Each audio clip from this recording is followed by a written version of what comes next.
How many other bastard children do you have? Is what?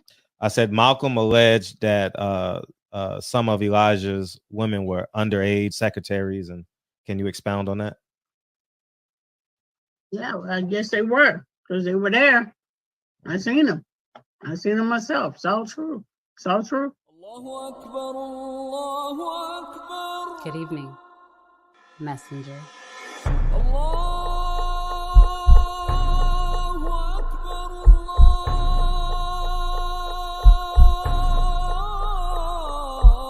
You convinced us that you were the last messenger.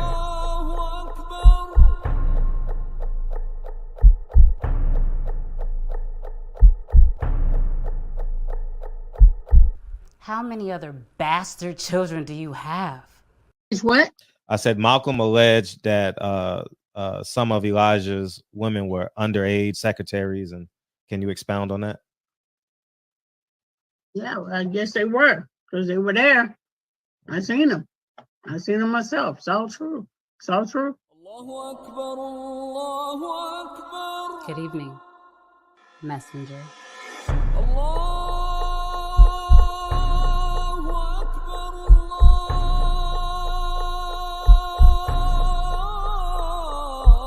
You convinced us that you were the last messenger.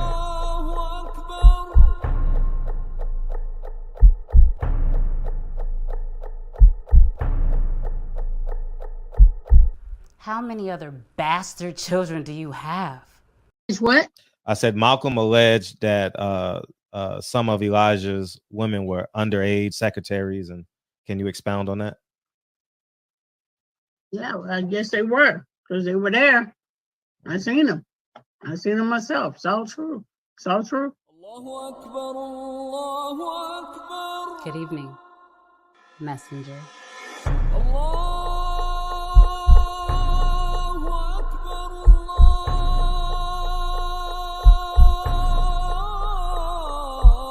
You convinced us that you were the last messenger.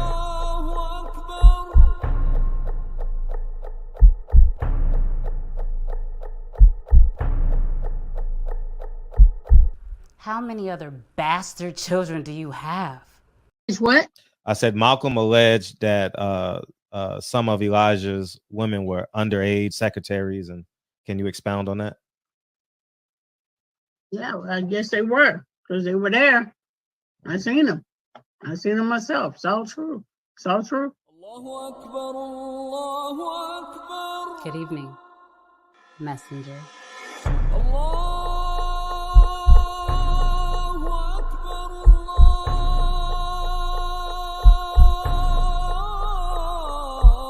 You convinced us that you were the last messenger.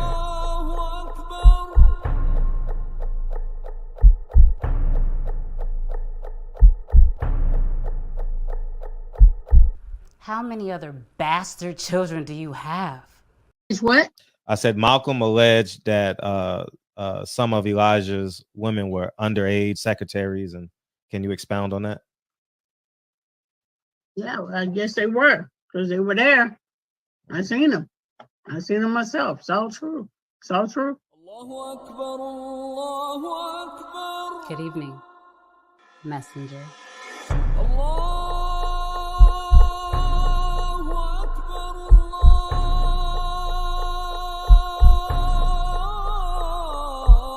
You convinced us that you were the last messenger.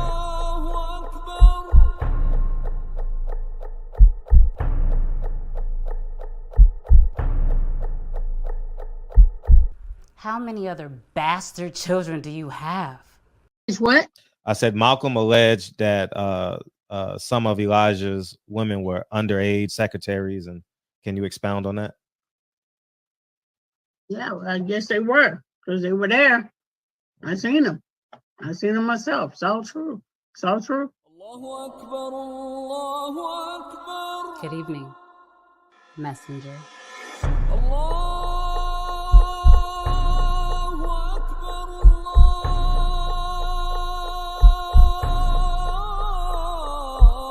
You convinced us that you were the last messenger.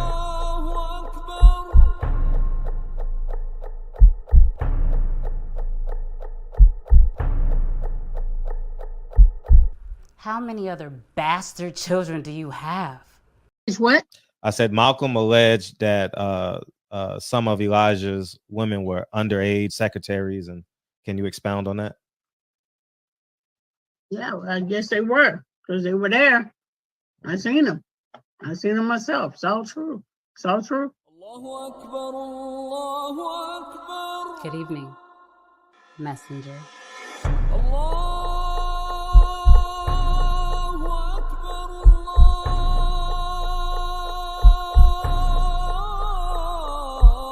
You convinced us that you were the last messenger.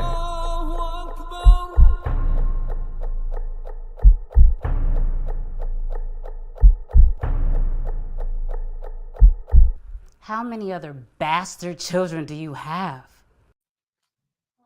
Barbershop conversation, guys. Feel free, hit the subscribe button. We got Lincoln in the building, man. Before we say what's up to the people, man. Say happy holidays to everybody.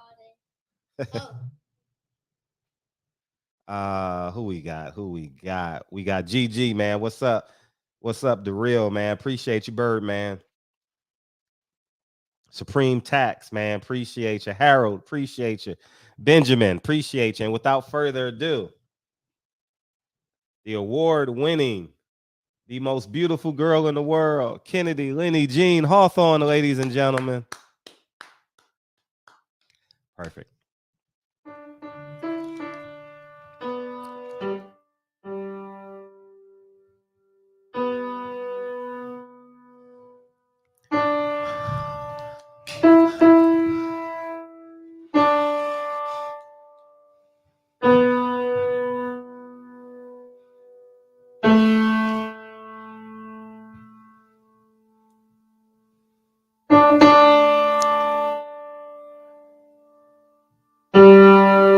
Good job, Kennedy. Curtsy time. Kennedy Lenny Jean Hawthorne. And coming next, the gentleman, Lincoln Curtis Gerald Hawthorne, ladies and gentlemen. Hawthorne.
The gentleman, Lincoln Curtis Gerald Hawthorne, ladies and gentlemen. Great job, Team Hawthorne. Love y'all. Love y'all. Thank you. You can turn it. You can turn it. You can turn it. We live. Perfect. That's perfect. We live, baby. I appreciate y'all, man. Y'all have fun. And see, perfect.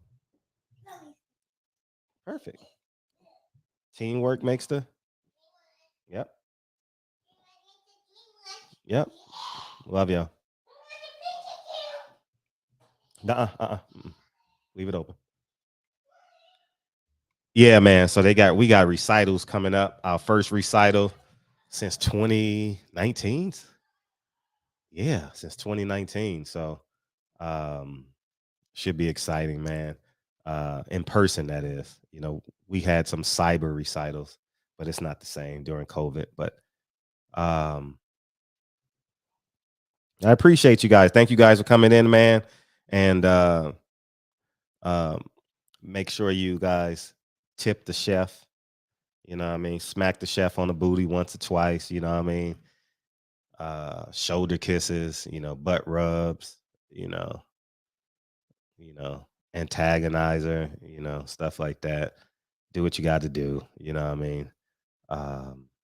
What else? Um, you know, annoy her, all the above. Y'all know what to do. And hopefully everyone's safe travels um and all that good stuff. I know we'll have people here this and that, and it's about family, man. It's really about family. And anytime the government gives you a day off, if you don't want it, go to work. You know what I mean? Go to work. And it's a family day, you know. And many people get paid to be off. And take advantage of it. Take advantage of it. You know, I mean, everybody's gonna have an uncle. Everyone's gonna have a cousin that just got out of jail, and I don't eat no pork, and walaikum salam, and um, all that other good stuff. But keep it about family, man. I have no more grandparents alive, uh, so honor your grandparents. Honor your, I have a grand aunt that's coming, and so I'm definitely looking forward to that. And so honor them and have fun, man. Have fun, man. It's holidays are becoming like my favorite thing. I'm older now, so it's a little bit different. You know, when I was a school teacher, I just wanted the day off. I got four. When I was a school teacher, we had 4 days off: Thursday, Friday, Saturday, Sunday. I just wanted the 4 days off. You know what I mean? But now, when you get older and you become honest with your mortality, you be like, yeah, family's the shit, and you become a father. You know, been a father for 8 years, um, so yeah, man. And I saw a post. I want to send thoughts and prayers on behalf of the barbershop to Team Haney. One of their friends, uncles, brothers, cousins, a gentleman in their inner workings was laid up in the hospital. I don't know how or why, and I personally don't care, but it looks like he's fighting. And yeah, you got 4 days off. Enjoy that.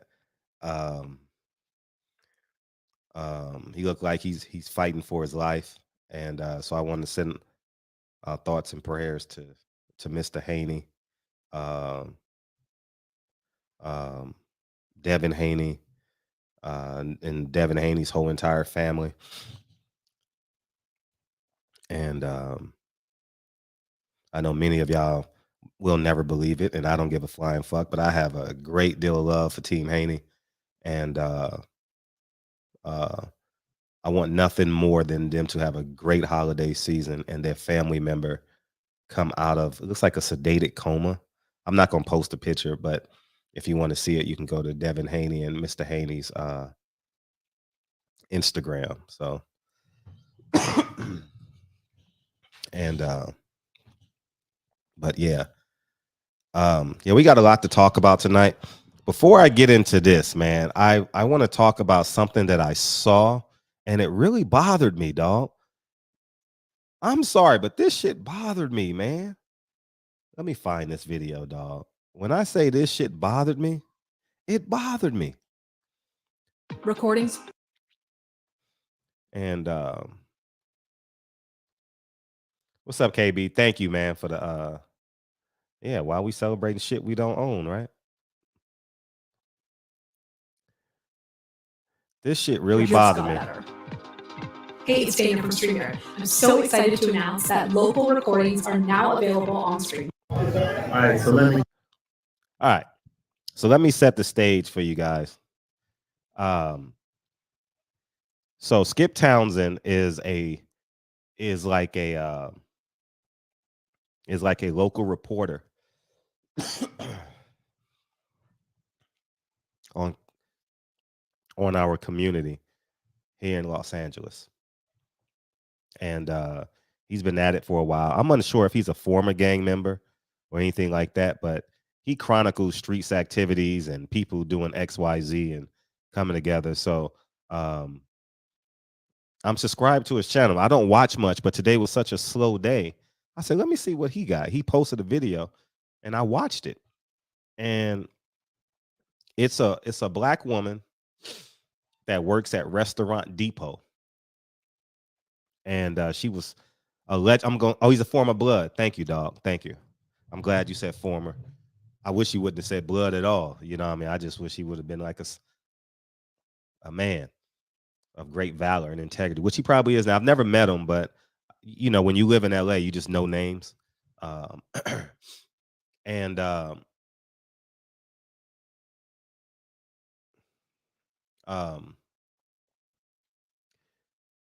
this black woman got allegedly got fired because she had a conversation with a customer at Restaurant Depot. Restaurant Depot is like any other city where you go get your supplies for your restaurant, your stores, and you know, your napkins, your forks, and all that, and mass numbers. You know, it's like a restaurant Costco.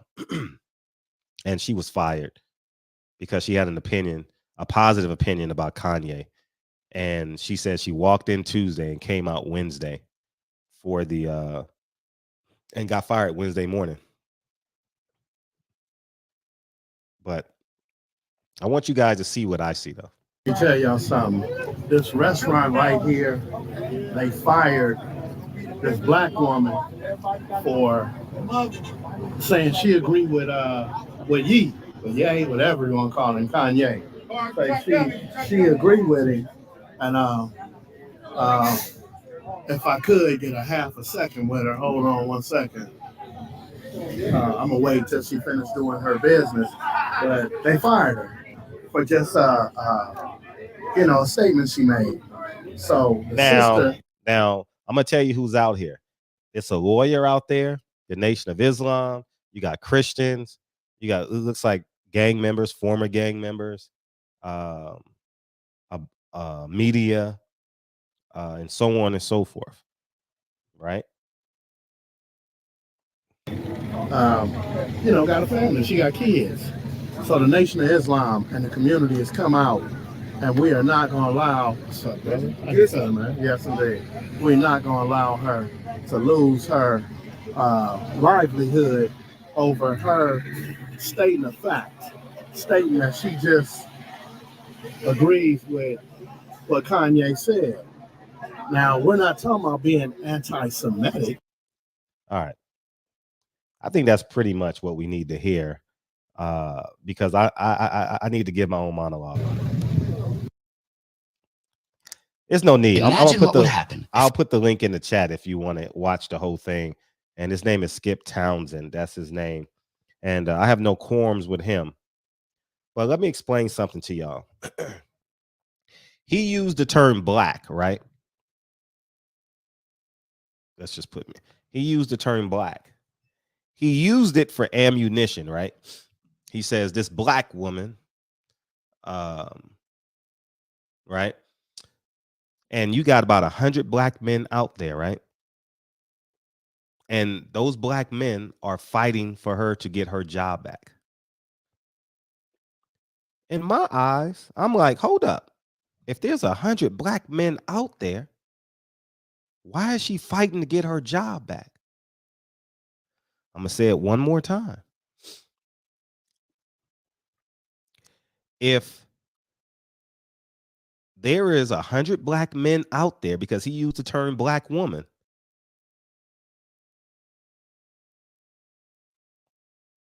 a 100 black men supporting one black woman,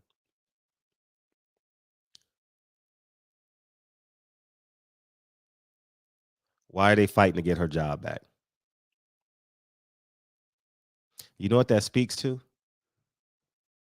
The generation before Yeah, we should have a job for her.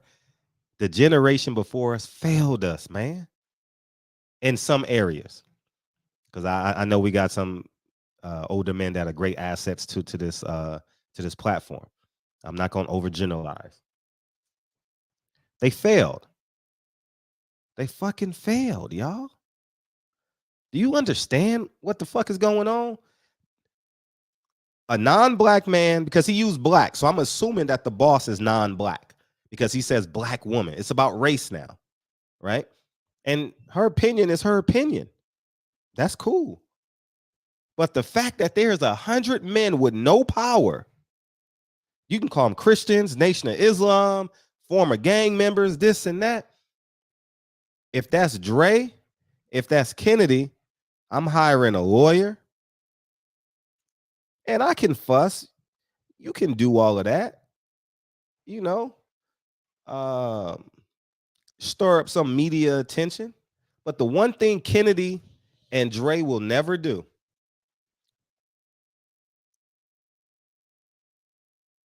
the one thing they would never do, the one thing they would never do is beg another motherfucker.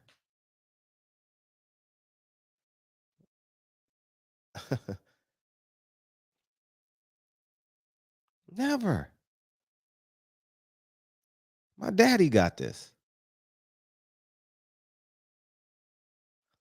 You mean to tell me there's 100 men out there and none of them got a solution but to march and complain and get 100 motherfuckers out there with no power?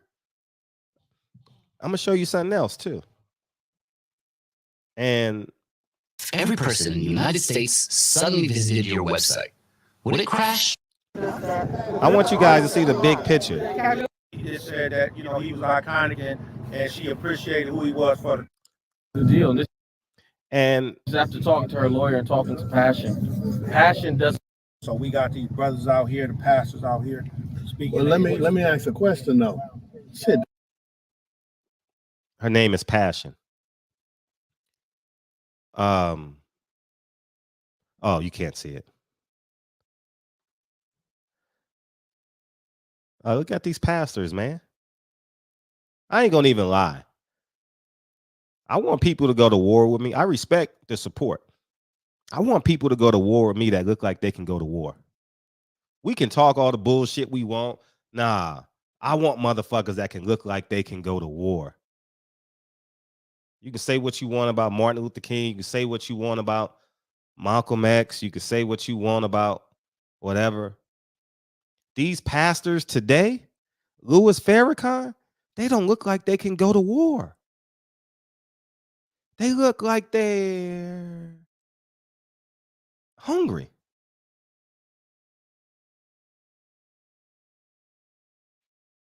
These are pastors, man.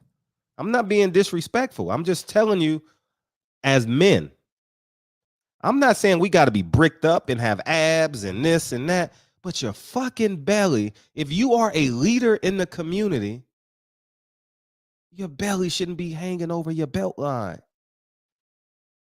Your fucking underwear shouldn't be folding. If you're not playing offensive lineman in the NFL or a sumo wrestler, you should have a level of fitness about you.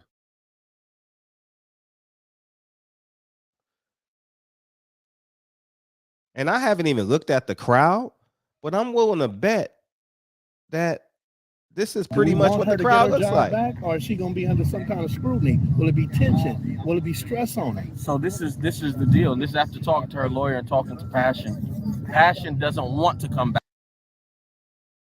Well, she doesn't want to come back to this place. She doesn't want to come back here. If she did come back here, retaliation would be stupid, for lack of a better word, on their part, because then we would come back in even stronger numbers. So she doesn't want to say that one more time, brother. We would come back in stronger numbers. We would come back in stronger numbers. No, you come back with jobs for your community.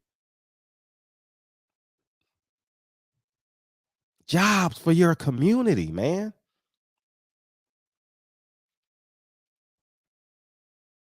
We sitting over here marching over the truth.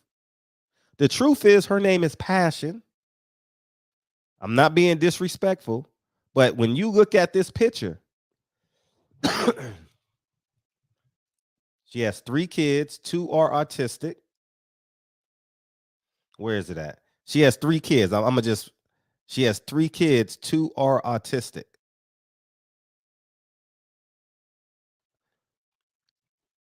And the reason why I'm showing you this picture, she has 3 kids, 2 are autistic.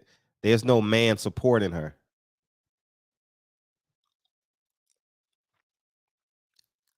There's no man standing by her side. She got 3 kids. There's a lawyer, but there's not no man that helped create the baby standing beside her. Hannibal was right. And I disagree with Malcolm on this point. He said the most disrespected person in America is the black woman. No, the most disrespected woman in the world is the one that's not protected by a man.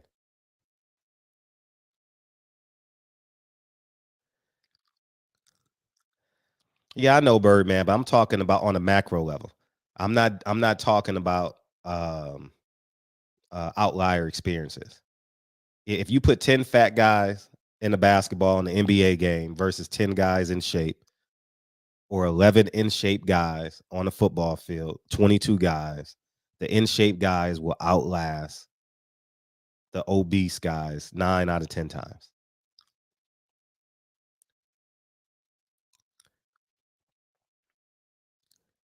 We got to walk in truth. If you don't have a solution for this problem, why are we there? There's no man in this picture protecting her that she had sex with and created a child with. So we sit here and say, oh, it's the government's fault. It's the, I'm not excusing what happened on the job. By no means am I excusing this. But what we can control, we got to be great at what we can control. I tell Lincoln all the time, be great. Be great at doing what you need to do.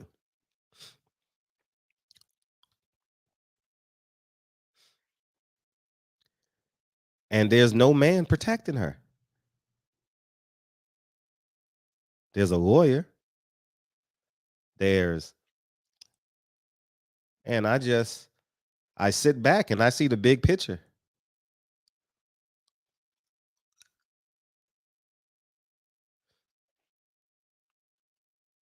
You know what I mean? I just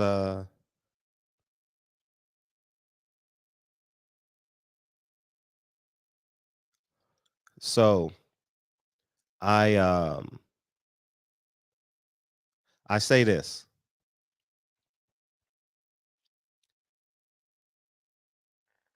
If we want to win,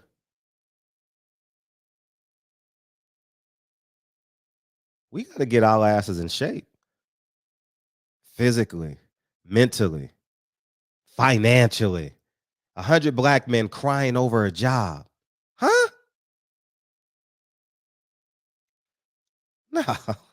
No, we ain't crying over no job. How much you make? $27 an hour? Okay.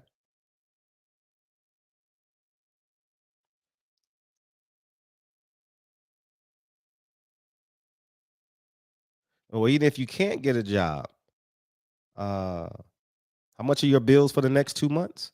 3 months? Okay.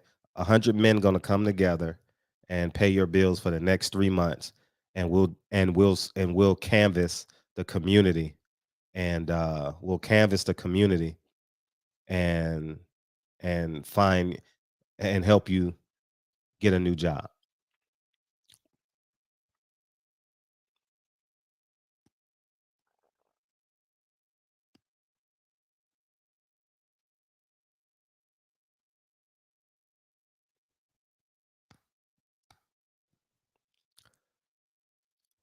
And There's a direct correlation with your physical well-being, your spiritual well-being. There's a direct correlation with your quality of life. And I believe I am a living, I am a walking, living, I'm a living proof. That's the word. I'm a living proof of that. And say what you want. There's a direct correlation with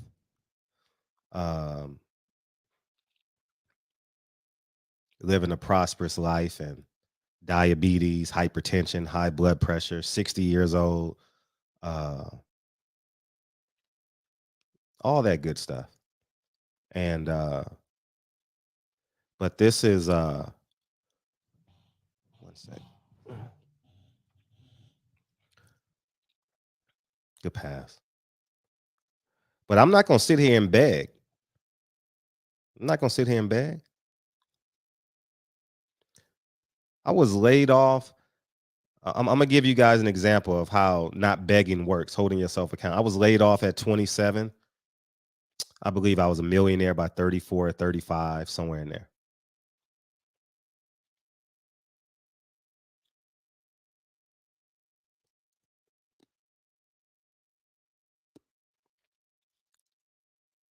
I don't know how many I don't know how many fathers she had. Boyfriends, husbands, ex-boyfriends, ex-husbands. They should have been there.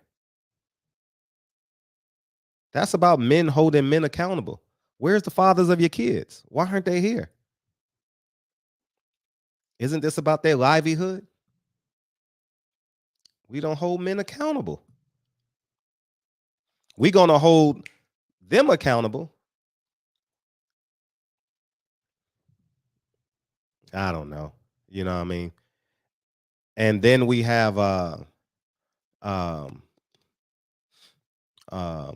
you say it,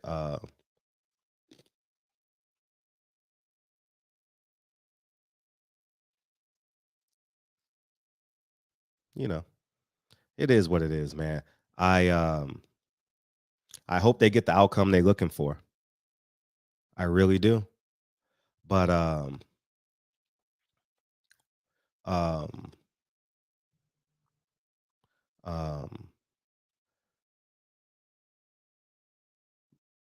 but these the same people that say money is the root to all evil, but they fighting for money.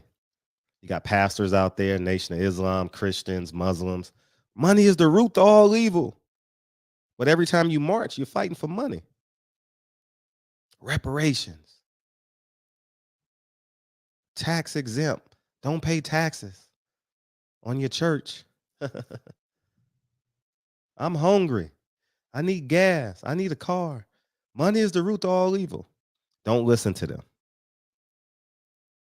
You want the problems that come with money. You don't want the problems that come with broke, obesity, loneliness, self identity issues. You don't want those. You don't want those problems. You rather grow into your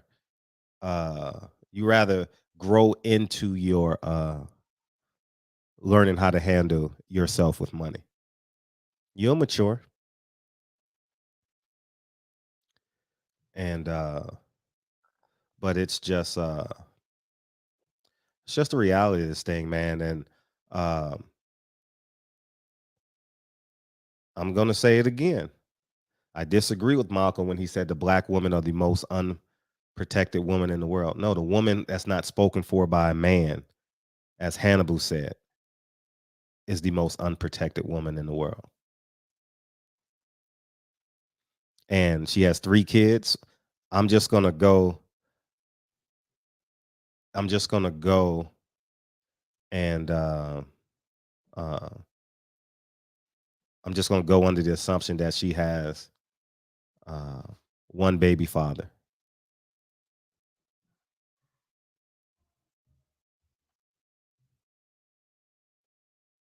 You know what I mean? And you better love your money. If you don't love money, you'll be living paycheck to paycheck for a long time. You better love everything you create in your life. Money, children, relationships, everything you create in life, you better fall in love with, because that is an intentional action. So stop listening to these people. Oh, for the love of money, this. No. You know what I mean? So don't fall into that trap. My actions at 45, I would say, are damn near intentional every damn day.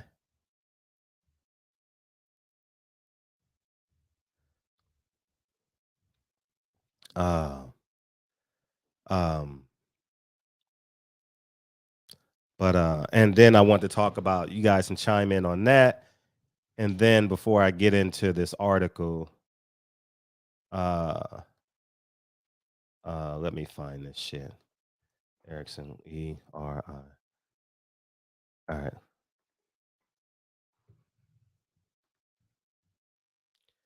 I just want y'all to see this. Uh-oh. All right.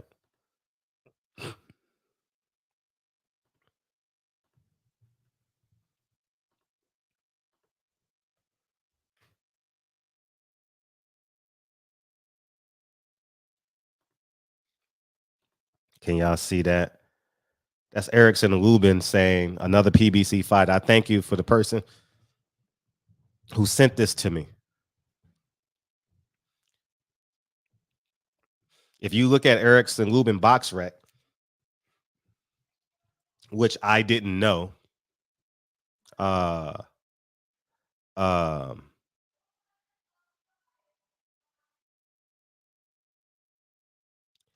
he's fought 4 times in 4 years. I thought he was more active than that. But he hasn't been. And I'm going to quote him. He says, "Put me in the ring more than once a year, and I'll run through the whole division."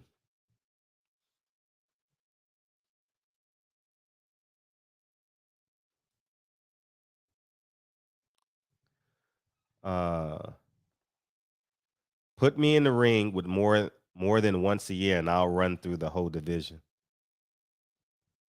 Another PBC. Oh, another PBC fighter complaining about fighting once a year. But it's probably for health protocol. Maybe it's for like COVID or some shit like that. We could talk about that. And then I want to explain something to you guys. And then we can, y'all feel free to chime in at your leisure. All right.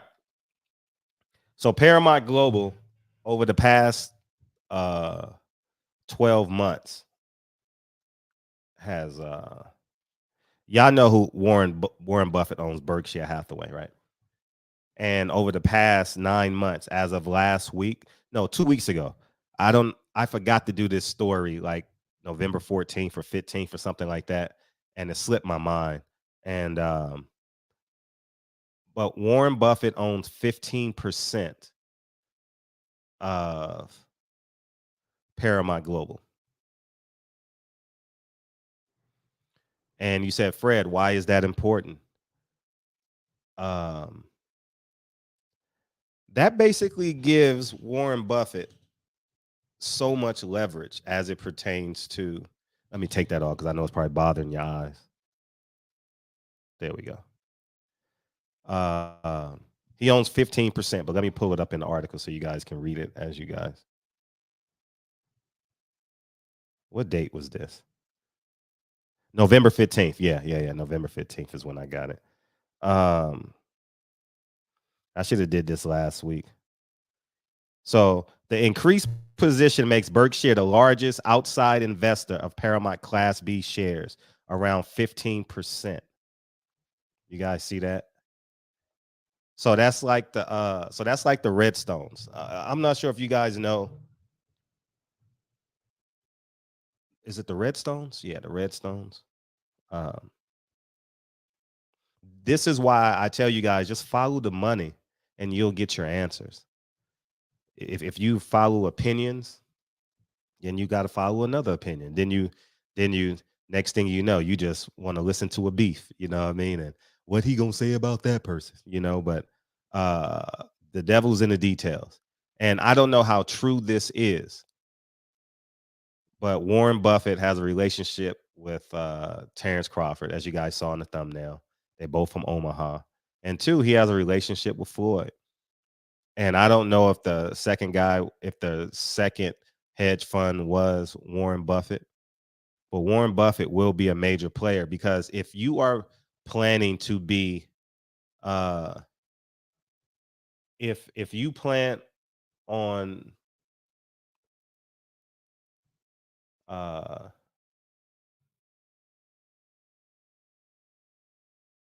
if you plan on being the majority investor,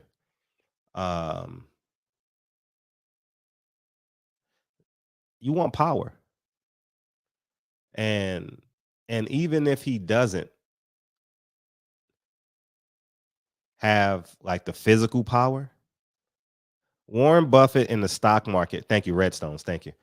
Warren Buffett in the stock market is like a basketball player getting endorsed by LeBron James, or a rapper getting endorsed by Drake. If Warren Buffett said the stock is going to do bad, everyone going to run. If Warren Buffett sells that 15% of Paramount Global, everybody going to run. The stock is going to tank that day, or the next 48 hours, 72 hours. You get what I'm saying? And I just want you guys to see the connections as to what's going on. So when you see things play out in real time, you'll be like, oh, now I understand the realities of this thing. Because when you're just listening to like a YouTuber say what the fuck is going on, well, many YouTubers, many of us, we only get half a story. And the other half, you gotta align the dots. You know, you have to see the correlation, see where they are, see where they're not. And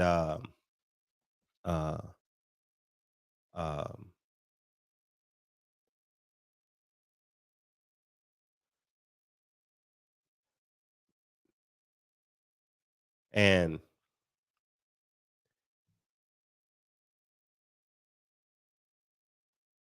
anyhow, watching these Bulls highlights.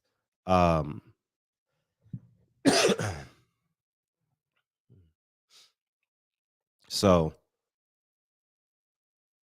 if you find the truth, then you understand what the hell is going on. And if Warren Buffett is a major stakeholder in Paramount Global, then I would think he would want he has a literal financial vested interest in the Terrence Crawford Earl Spence fight. I don't know how it plays out, but I'm just here to tell you, Steven Espinoza has a boss and Al Haymon has a boss, and his name is Warren Buffett. And I don't know how active he is. You understand what I'm saying? Because he can literally walk into a shareholders meeting and say, you're going to do what I say, or I'm selling my 15%. And they know every shareholder is going to lose $2 or $3 over the next 5 days, because the stock is already tanking. His last purchase was November 15th. He upped it from 10 to 15%. And I think he ultimately wants to control it. So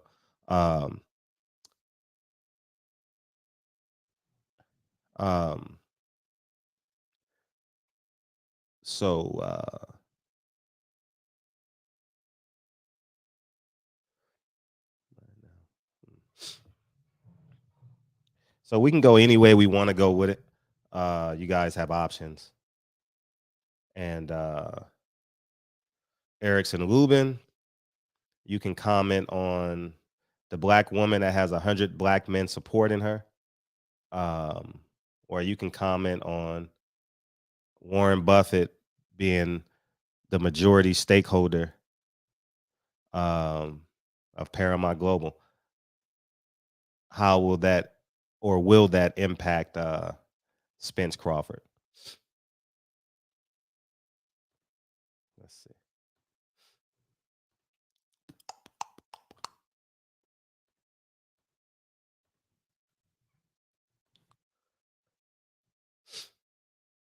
So we can go either way we want to go with it, man. Feel free. And but yeah, I'm curious to know, was Warren Buffett one of the hedge funds? Because I know Floyd worked with Warren Buffett. I think he worked with Warren Buffett on the one building, on the one Vanderbilt, right?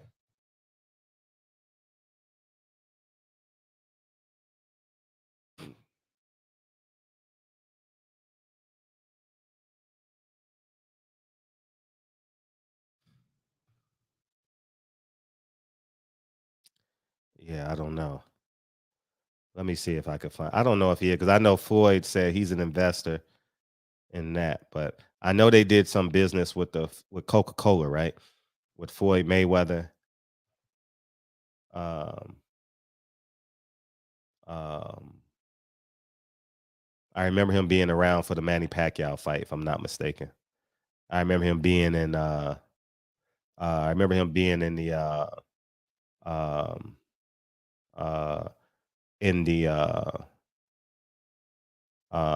what is that?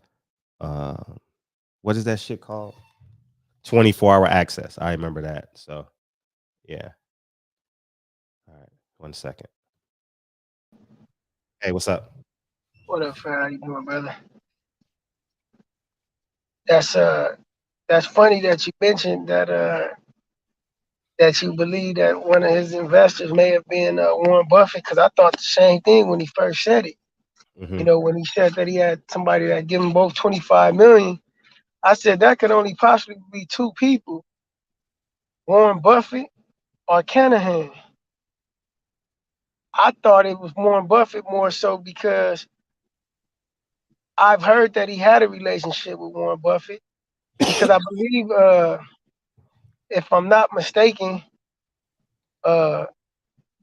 Terence Crawford had some investments that Warren Buffett had gave him guidance on. Like, so that's who I kind of figured that it would have been. And you know, now knowing that he has a stake in what is that, Global Paramount Global, Yeah.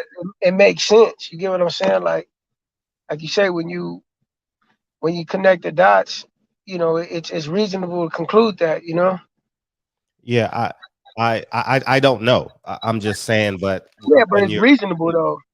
it's reasonable. I know one for sure, because I've had a phone call. One was BLK Prime, but hopefully Terence Crawford will open up, man. It's no reason to be hiding now. You know, might as well just tell the whole truth. Well, it's a reason to be hiding those certain information, because if it was Canahan, it's definitely a reason to hide that information and not disclose that, because, you know, if he start talking too much, he might blow his cover, or they cover, if that's possibly the reason. So I get why, you know, certain things is confidential on his end, because, you know, given the background and the situation with Canahan and the relationship with him, top rank, Bob Arum, all that shit, it's an ugly situation. So I think Terrence, he may be involved in that situation a little bit more than he wants to be, especially given the information and all the new details that has come out about Canahan. I think that his initial dealings with Canahan was just, you know, solely financial, you know, because Canahan put up money, you know, even with Bob Arum. But see, Bob Arum, he's now how can I say, he's testifying against Canahan. So Terence Crawford don't have that same luxury to be able to be protected, because he's not he's not cooperating with the law. Like he probably just don't want to be involved with that. You get, and I get it. But Bob Aaron has a luxury to do that. Terrence Crawford doesn't.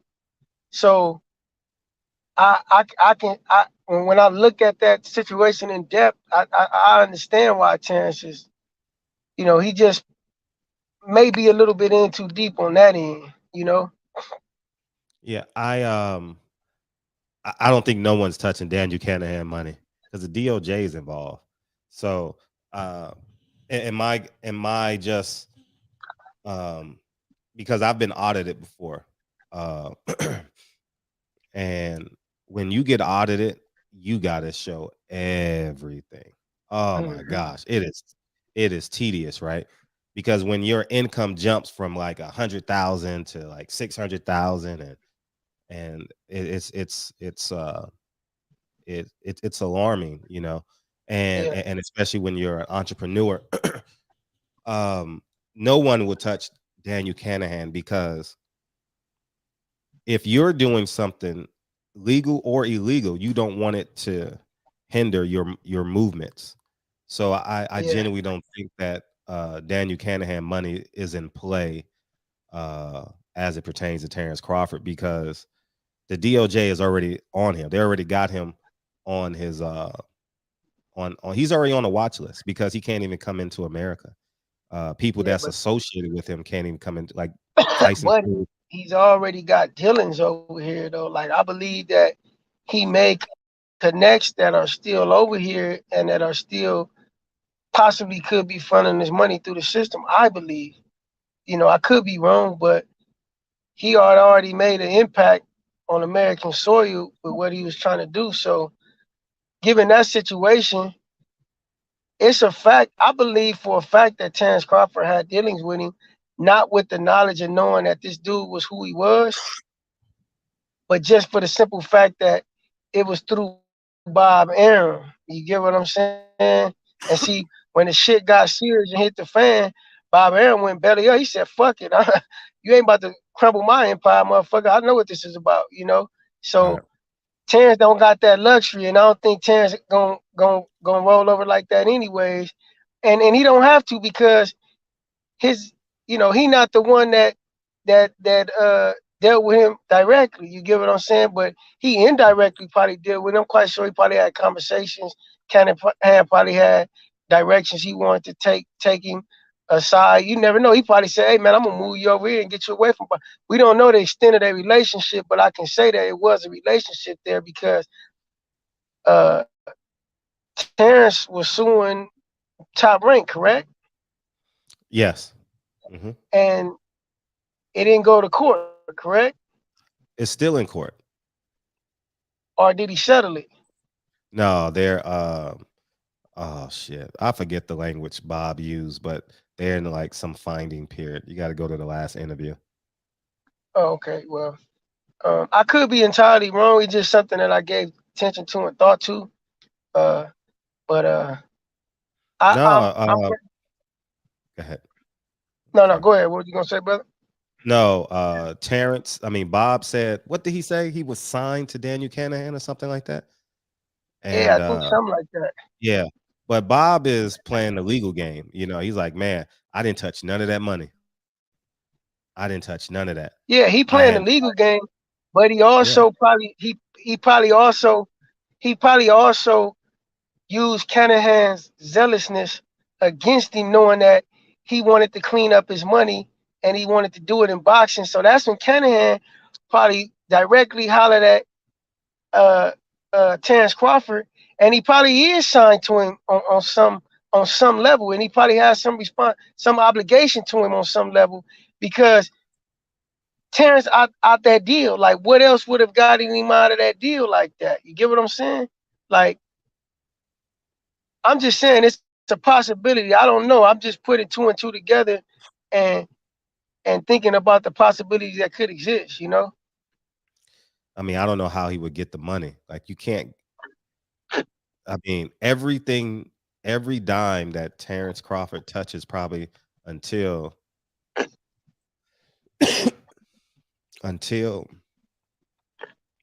Daniel Canahan goes to jail or dies, will be seen by the FBI. It's just that's just it. Mhm.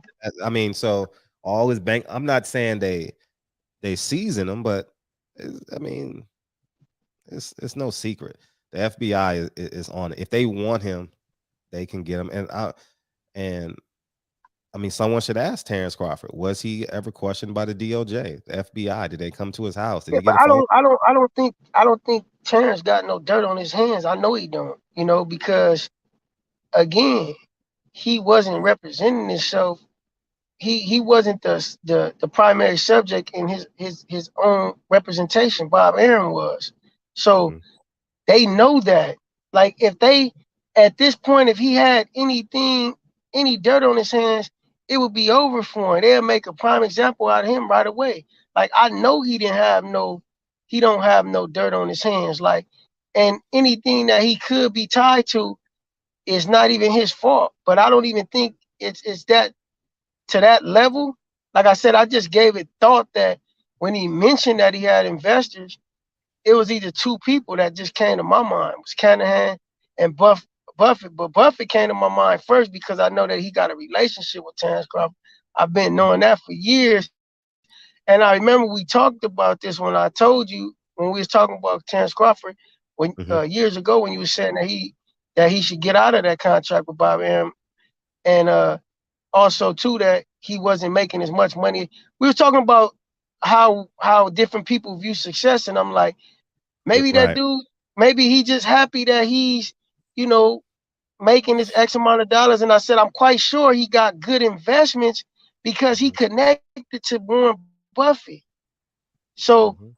I had known that information back then that he was cool with Warren Buffett and Warren Buffett was giving him, a lot of financial advice. So I'm quite sure he was guiding his money, telling him to guide, put his money in certain things to actually make money for the long run because, you know, although people might not think it, but Terrence Crawford's smarter than the average Joe, and he not gonna come off like that, and people not gonna think that. But you know, I know he is, and Mhm. I'm quite sure with him having that connect, you don't have $1 billion connection with a guy like that, and you don't use it, or even more so, a guy that got $1 billion is not gonna have no interest in you if he not giving you that kind of information. He Mhm. only befriends you because he see you worthy of even being in the same room as him. Mhm. Right. What's up, Kyle?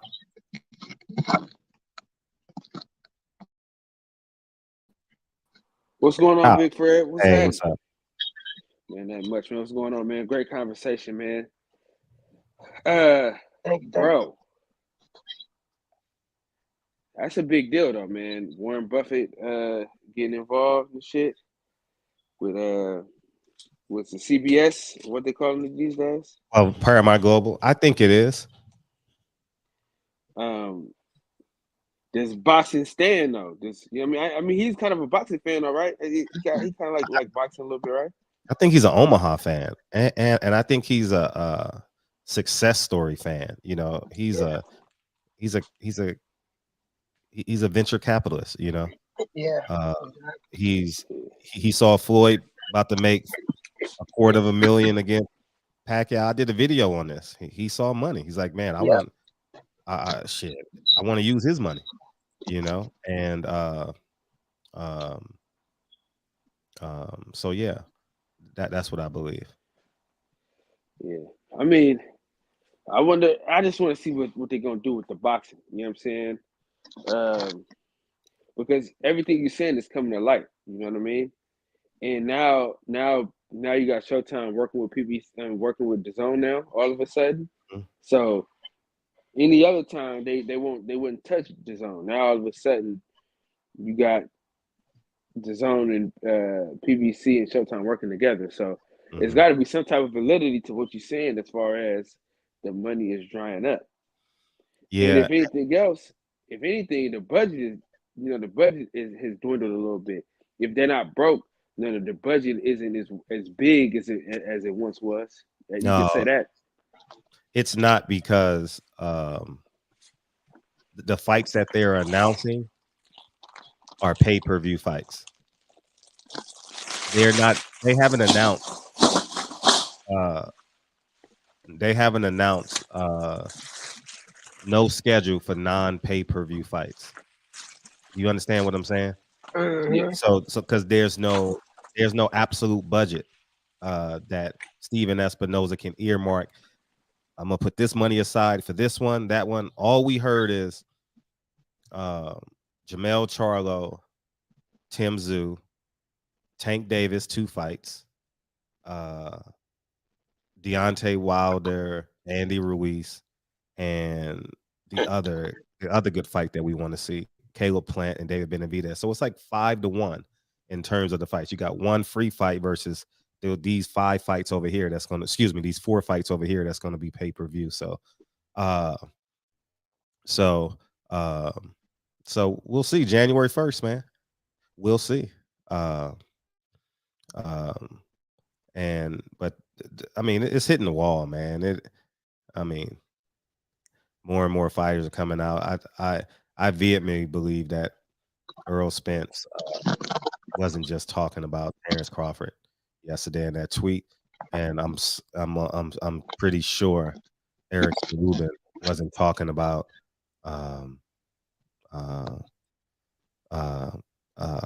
Coach Kevin Cunningham in that tweet while he's not fighting. So yeah, but another layer of that side of the business aspect is that no, all of these guys' contracts is not the same, and they all aren't the same kind of money earners. So it makes sense that some of these guys is not fighting as often as they think they should or they could, which I do believe they should still be fighting more than once a year, no matter what their market value is.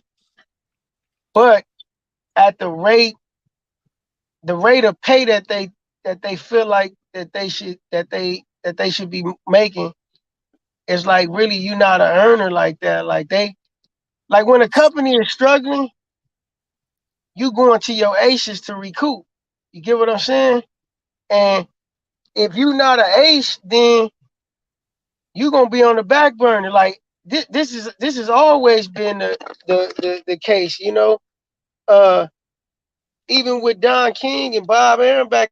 I personally I tell cats, like, if they gonna sign, never sign a multi-year deal, because you putting yourself in a position to get put on the shelf. Because for whatever reason, if you're not a marketable prospect or a marketable athlete within that company, you're not gonna get what you desire in the deal, even if the contract is structured in such a way to give you those hopes. Like, the game is different now. Like, you have to either pre-market yourself years in advance before you get signed to a big company, or you gotta work your ass off while you building yourself to be a marketable name, because the market just don't have enough room for everybody. Like, it's just what it is. Like, there's no market space for you. The money's not there. People not spending. Boxing is not something that's at the forefront of everybody's mind. Like, it's not a big draw as it once was. Like, it's so much more things that's occurring in life, to where boxing gets drowned out unless you special. Well, you know where boxing fucked up at? Taking it off of free TV. Right? Because, dude, the NFL don't have pay-per-views, bro. The NFL does not have pay-per-view, bro. The NBA is not pay-per-view. You know what I'm saying? I mean, they so worried about other shit that I just don't understand. You know what I mean? Like, boxing, if you put it on free TV, you put great fights on where people get knocked out, people look great. You know what I'm saying? People are going to pay for it. The sponsors are going to come with that. Dude, the NFL, they're not where they are just because the players are the players. It's because of the marketing. It's because of the marketing dollars behind it. It's about the investors that's investing their money into it. You know what I'm saying? Ain't nobody investing into boxing. And where boxing continues to fuck up is where PBC fucked up is they didn't solidify what they were doing. They had a chance to do with UFC. It was basically that. All they needed was to make a belt. That was it. You make a belt, life changes. And who really fucked it up though, honestly, Andy Ruiz fucked that up. Because Andy Ruiz, if he beats Anthony Joshua that second time, instead of coming over fat than a motherfucker, happy just to be around, you dig what I'm saying? The PBC has a chance to have all those belts at the heavyweight division and say, all right, PBC belt. We got the best fighters in the world right here. 1 and 2. We got 1 and 2 right here. You know what I'm saying? PBC belt. Boom. Then it's sky's the limit after that. But with him losing, it fucked everything up. That's my point. That's what I think. I think between Andy Ruiz and the pandemic, that's what fucked up the church's money, honestly. You make a good point with the free TV because that's an excellent point because when you think about it, when you give, see, it's about accessibility. Like when you shut off a certain audience and don't include a certain audience because of a price or an ability to pay, you turn those people off. See, what you do is, like you say, you offer the free fights and you put value, you put the valuable fights and the ones that's going to capture the attention of the casual, and now you win them for life. You do this enough, advertising by constantly putting on a good show, now your marketability goes through the roof because you just branded yourself as a major player. So now that actually on the back end balloons your pay-per-view. Whenever you do put on a pay-per-view event, it balloons the value of that because now people know you known for putting on great fights and you gave them accessibility. Now when you put on a pay-per-view fight, people are easy pay $60, $70, $80 because your brand itself gonna sell the fight because you've been known to put on quality fights. So again, greed kills everything.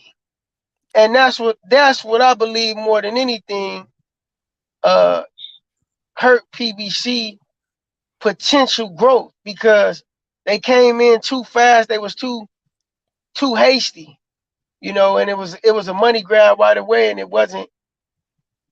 I give Haymon credit for a lot of things he did early on, but he wasn't able to sustain those things because I believe he was probably short-sighted on the development, But the old way was working, and putting everything on pay-per-view is kind of what killed it because, like Fred said, they used that money up early, and they really didn't have no back end value to all the pay-per-view events that they was putting on because now they was putting this on to cover the expenses, which you really didn't have a core market, Mm-hmm. The contracts, I want to respond to what you said earlier, El. The contracts that these fighters are signing are the contracts that they've been offered. So when you say they're not getting paid that much, it was the Bob Arums, the Al Haymons, the Eddie Hearns that's offered them these contracts, So I would say that they will get past. They have to honor those contracts, and that's the problem. He locked up all these fighters with elevator contracts when he didn't create nothing sustainable. There was no infrastructure that is sustainable. You got 200 fighters training in 200 different places. You know, if you're a top ranked fighter, you training in Houston or you training in Vegas, you know, and you got to have some level of control. You got to have a level of accountability. And so let's say fighter A has a 3-fight deal, 750,000, 1.3 and 1.7. Yeah, they knew that LeBron James was going to be old in his 20th year, but in order for you to get him for years 13 through 19, you had to pay the extra 25 million to get him for the 6 years. You knew the 7th year was going to be horrendous. It was like the A-Rod contract with the Yankees. So Al Haymon knew it. That, oh shit, if this plan don't work, I'm stuck. I'm on the hook for that 1.7 and or whatever it is. This is just it's not I don't know. And so that's the dilemma that they're in. That's the dilemma that Jamal Charlo was in. He hasn't lost. So because he hasn't lost, he's still on that elevated contract. And they don't have nothing in the PBC that can recoup. Right. To be able to pay him. But more importantly, to pay both fighters, because if you're paying Jamal Charlo a few millions, that means you got to be paying his opponent a few millions. Exactly. So where are you going to get that money from? You know, right. So right. So I think that is one of the dilemmas, and that's a business decision. You know, yeah, that's true. Al Haymon didn't have the. He tried to get the sponsorships, and it just didn't work out. I think Al Haymon is not. Well, I'm just gonna say he's not that guy. I think he's a person to contract guy. I don't think he is like a PR guy. He's a talent guy. He knows how to talk to talent and get them in contracts. And he's a Harvard grad, so he's invited to the table with all these other elites. And because he is invited, these elites use his black skin to get these talents. And when you look at Al Haymon historically, it's been black talent, from Lil Wayne, Chris Brown to Beyonce to Maze, Frank Beverly, and now all these fighters, and Michael Jackson, and the list goes on and on. So and because he didn't build an external infrastructure at a younger age, now he's stuck in it, and now he's just circling. Kanye is. I believe too, though, that some of the problems that persist are just circumstances of the market that has nothing to do with him, you know, because the boxing game in a whole is really struggling, you know, aside from just, you know, PBC, you know, like everybody feeling the effect of it. And, you know, some things are guided by the volatile market, you know, because ain't nothing, you know, you can sign a contract today, but that doesn't necessarily mean that the market will be able to sustain the contractual duties. Like, and yeah, you still got to honor the contract. I'm not saying that he don't have to do that, but it's like, I'm quite sure he on the other end saying like, look, man, I can't do X, Y, and Z for you, but I can do this for you. I'm quite sure he probably offering them something, and they probably just not taking it. Or I don't, you know, boxing is fucked up, period. Like, it's just bad, man. Like, it's bad for everybody, you know. And you know, some things is on his hands, but other things too is like, man, this shit was gonna happen anyway. Some of it, you know. I'm gonna push back a little bit, because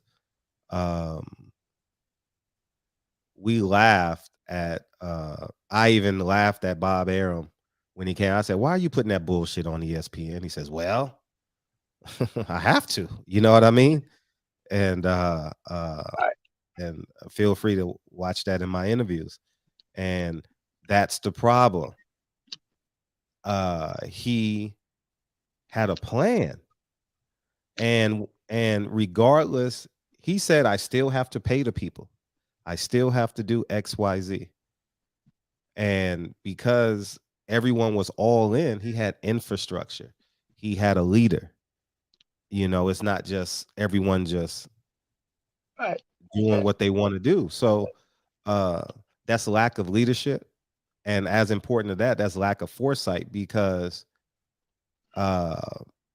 during COVID, shit, I mean, I moved out of a house and bought a mansion. I did 2 movies. Um, you know, so what I'm saying, the point I'm making is, if you are the businessman and you have years and years doing business, a downturn, a little downturn should not destroy your life. It can, Right. but I'm saying if you are diversified and you're doing what you need to do, you know, Yeah. it really shouldn't. I mean, now I'm saying if you're making 100,000 and maybe you got to downsize and now you got to live off 25,000, yeah. But I'm saying you shouldn't go from hero to zero. Hero to zero, yeah. And that's the mark of being a great businessman. And I wouldn't say zero though. He in a bad place, but I wouldn't say that, you know, it's bad, but it ain't all like it's recoverable. You know, he has an opportunity to recover.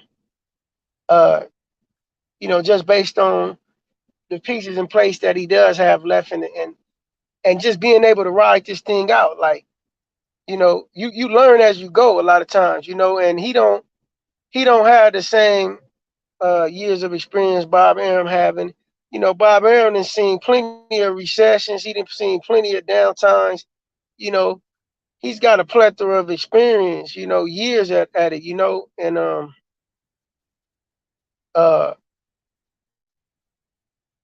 uh Haymon is learning you know, the boxing game, the economic side of it. You know, it's a different animal than the music industry, you know, and the entertainment industry.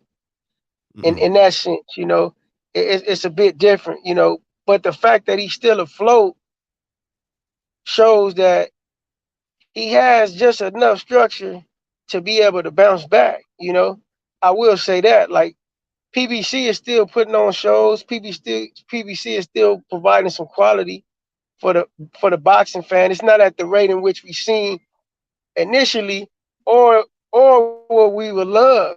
You know, what we would like. You know, and what we was promised as fans, and even the fighters themselves. But it's it's on par with the competitors though. It's not like nobody's blowing him out. Like, he, you know, we can't go to Top Rank and really see anything much better. You know, we can't go to the Zone and see anything much better. We can't go to Golden Boy and see anything much better. Like, it's a level of parity that's expected. You know, it's not nothing that's like,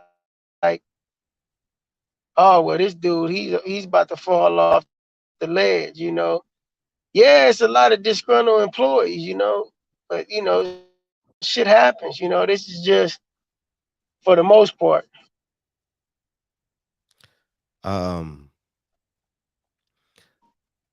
I think it's all on him because he's the leader. You don't go to the wife and say, "Why did y'all lose your house?" Like, it's I think part of the problem is uh we don't value accountability, and then because uh we have this unique um like, is it silent? unique, like silent thing that if a black man is failing, we must protect him.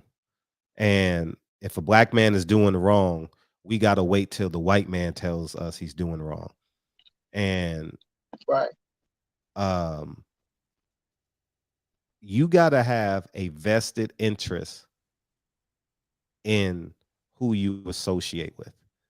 Give you an example. You have T-Mobile. You don't even pay attention to Verizon. Like you don't, or I only wear Nikes for the most part. I don't even look, I couldn't tell you that if I even seen a Reebok or a Puma or for example, my next car is probably going to be some type of Rolls Royce. I'm not even looking at Honda commercials. I don't even watch Honda commercials. I don't even watch Toyota commercials. Maybe when Lincoln gets 16, I'm gonna be like, yeah, man, he needs that Honda Accord, you know. But so I think that the reality is we gotta have a ISO focus in our invested interest and be accountable to them. And I think that that's part of the reason why we get infiltrated. And no, we call it infiltrated, but we don't value it. That's why Michael Rappaport trends every time something black happens. His voice is more important than mine. His voice is more important than yours. His voice is more important than shit, Farrakhan, you know, so on and so forth, you know, and I think that that's the reality of where we're at. And because we're so passive aggressive, we don't take ownership. And this is a great example of when we don't hold each other accountable, you know, and it all falls down. And then we're going to look at each other and be like, well, he tried. That's going to be our answer. He tried. Guarantee you. And then we're going to be at square one again. And the Jews going to own us again. They're going to keep on owning us because we want to go back for the bag and just dance. We don't want ownership. We're going to be out there marching 100 black men that can't offer a black woman a job. She got 3 kids and not one of them are there in that picture with the media and her lawyer. Not one of her fathers, or the only father, excuse me. So, and we're going to be back to square one. It's a repetitive cycle, and it's we laugh and we dance, and I explain to you guys all the time. People who don't understand my life call me arrogant, vain. I'm comfortable. I am all of that. In addition to that, I only go where I'm welcome. I go where I'm valued, and everywhere I go, people value me. Because they either love me or we have a business relationship.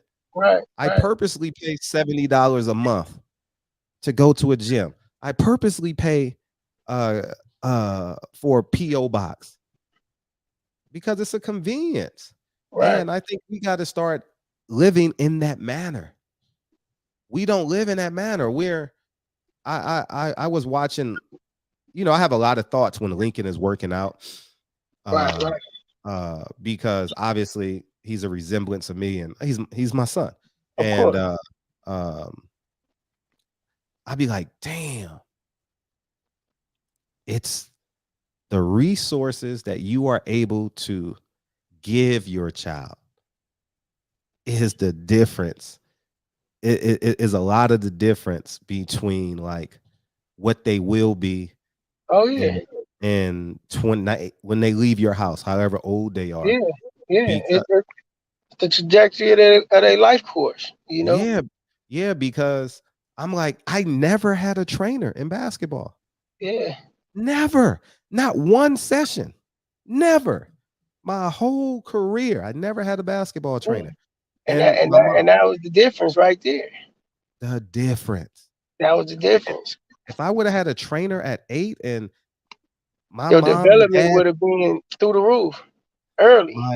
And my mom and dad were together, married. You know, like it's we got to start looking at our decisions. We look at CNN and be like, oh shit, man, I'm just waiting on the government to give me this check. the government, so you're going to be satisfied with a 25-to-1 ratio as opposed to a 1-on-1 ratio? Right. That's life changing. Boys and Girls Club 25-to-1, YMCA Absolutely. 25-to-1. Mom and dad are together 1-on-1. Mom and dad don't eat out. Mom and dad don't get Starbucks. Mom and dad give up this so they can pay for the advancement of their children. Absolutely. And I think that's where we're falling short, because if you look at like we went from begging the NBA to the AMAs. I'm like, now we mad at the AMAs because they didn't play Chris Brown. Huh? Why are we even valuing AMAs? Why are we're mad at the NBA, but Kyrie just wants to play. We're not. So what are we fighting for? We're fighting over nothing, because Kyrie Irving's goal was to get back on the court.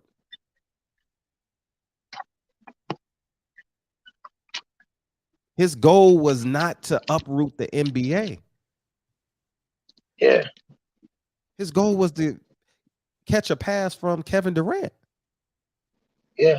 As long as you want to be a part of the establishment, you're never going to be free. You know, the master telling you're free, but you want to come back to the plantation, you know, and you're going to have to subject yourself to all that, you know, everything that transpires on the plantation, you know. So, you know, that's the reality of it on that end, you know, as it pertains to that, you know. You know, like I said before, I don't know if you recall, and somebody had brought this up. I don't know if it was on a panel or in the chat, but I had thought about this too, and I mentioned it. I said, I can see how Kanye could have been doing everything that he was doing solely for him. You get what I'm saying? Like I could see that possibility playing out, you know, and you know, with the latest video that we seeing that's circulating the net, you could say, well, shit, was that his goal? You know, was to you know, basically be free and still get the money, you know, that they got to pay him out because of the, you know, the contractual agreement. Like, yeah, he outsmarted him, you know, but Michael Jackson outsmarted Sony as well. You get what I'm saying? So, what is he going? We you know, I'm not going to doubt the brother and say that he was disgenuine, but let's see what he does. Let's see what he builds on his own now. You get what I'm saying? Like, it's a, you know, it's a story that's yet to be played out in its entirety. So, you know, do I want to see the brother win? Yeah, but I want to see him do right, you know, do right for those who backed you and supported you, which is a lot of black people, you know. Nah, a coward dies a million deaths. It's I think, not even I think, it's just factual. If you consistently go to a back out, I wanted to talk. Yeah. Hello? Yeah. What's up, Mr. Berryhill? Happy holidays to you. Go ahead, because I know you're in short for time. Go ahead, dog. Yeah. So I'm saying, what I was saying was that with the whole thing with Kyrie Irving is, why are you still dancing for these folks? For these folks, you know what I'm saying? You know what I mean? Like, dog, I wouldn't even play no more. Fuck them. You know what I'm saying? At the end of the day, it's a guaranteed contract from what I heard, from what I know, right? So don't you get everything back anyway?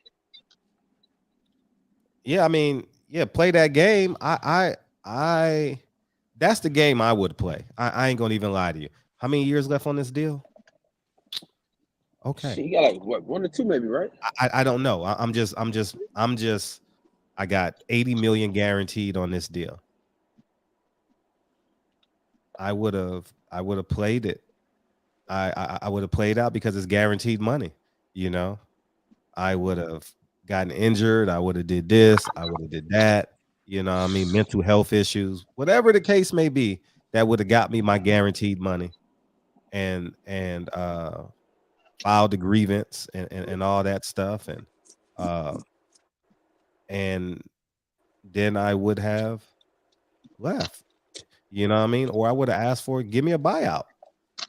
Instead of 80, give me 70 and we'll be done. Excuse me for a minute, Freddie. Yeah, sure. And so I think like that's the reality. That's the reality of this, man.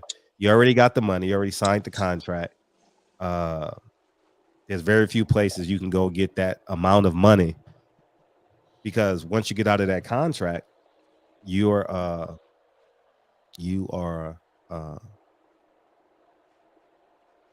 once you get out of that contract, you got to hope that people are coming with you. Hopefully you're the spook by the door, as I was attempting to be. And this is why I tell you guys 9 out of 10. I'm not even gonna say 9. I'm gonna just say 7 out of 10 because I'm being very, very kind. Media are cowards, man. Black, Mexican, they not gonna stand up for the truth, man. I watch them when I was covering fights. I watch them, and no one wants to speak truth to power if it's gonna cost them money or a credential, and that is a microcosm of the NBA. That is a microcosm of your workplace and whatever the case may be. And if you're not willing to risk anything, shut up. As simple as that. If you're because you have no what's the point? So that's the position that Kyrie would have been in, you know, but he apologized 3 times, you know, and if he's going to make a move, we'll see. Coutinho Mobley got his money with that 27 million from the Knicks or some shit like that. I don't know what the grievance was, but he got his money.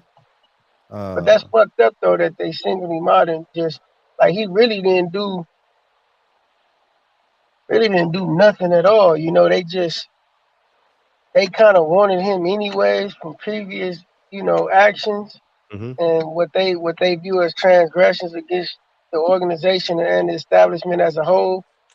Because technically, man, he didn't do nothing wrong. You know, he didn't violate anything. You know, he just violated their opinion and a power establishment. You know, that's it. He's still donating money too. Still donating money. Yeah, but that's what y'all missing. You said he did nothing wrong. Every black athlete before him did everything wrong. Sold the ABA. Oh yeah, of course. Didn't take ownership. Said yes, sir. Everything.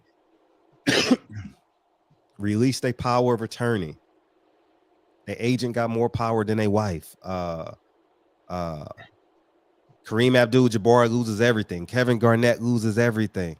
The athletes in the 90s got the same sickness as the athletes in the here 2022. You know what I mean? Rapper starter kit. And this is why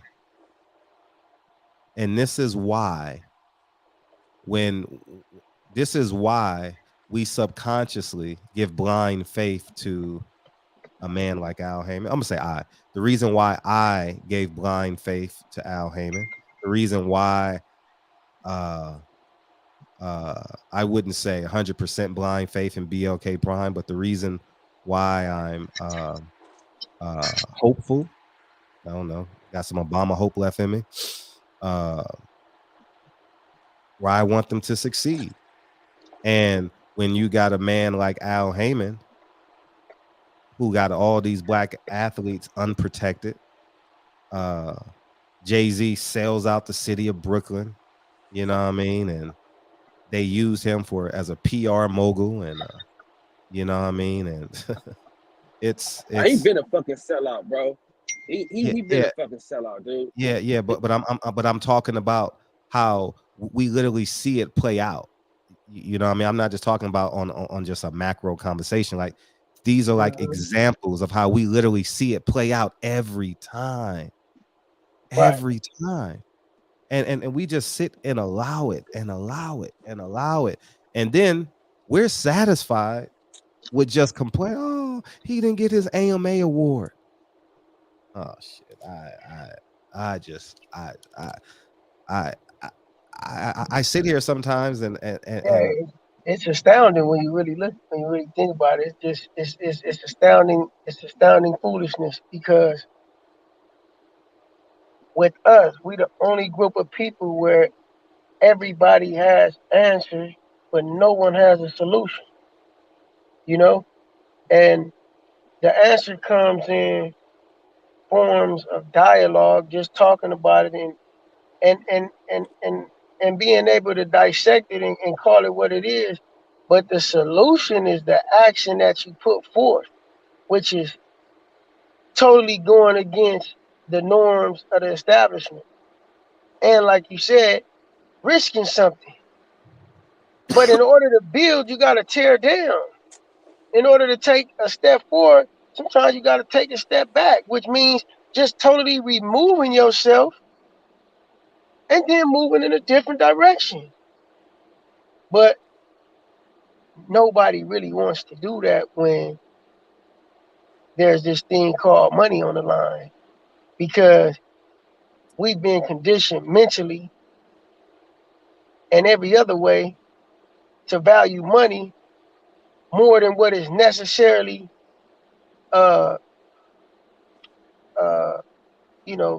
deemed reasonable or needed for it. Like, yes, it's an important component of our life and everything we do in this life, most things rather.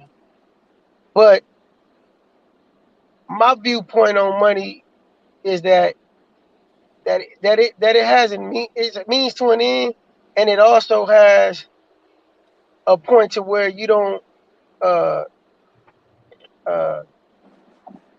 allow it to damage your integrity. At some point, it has to be some things where you draw the line. Like, it's no amount of money gonna make me do this.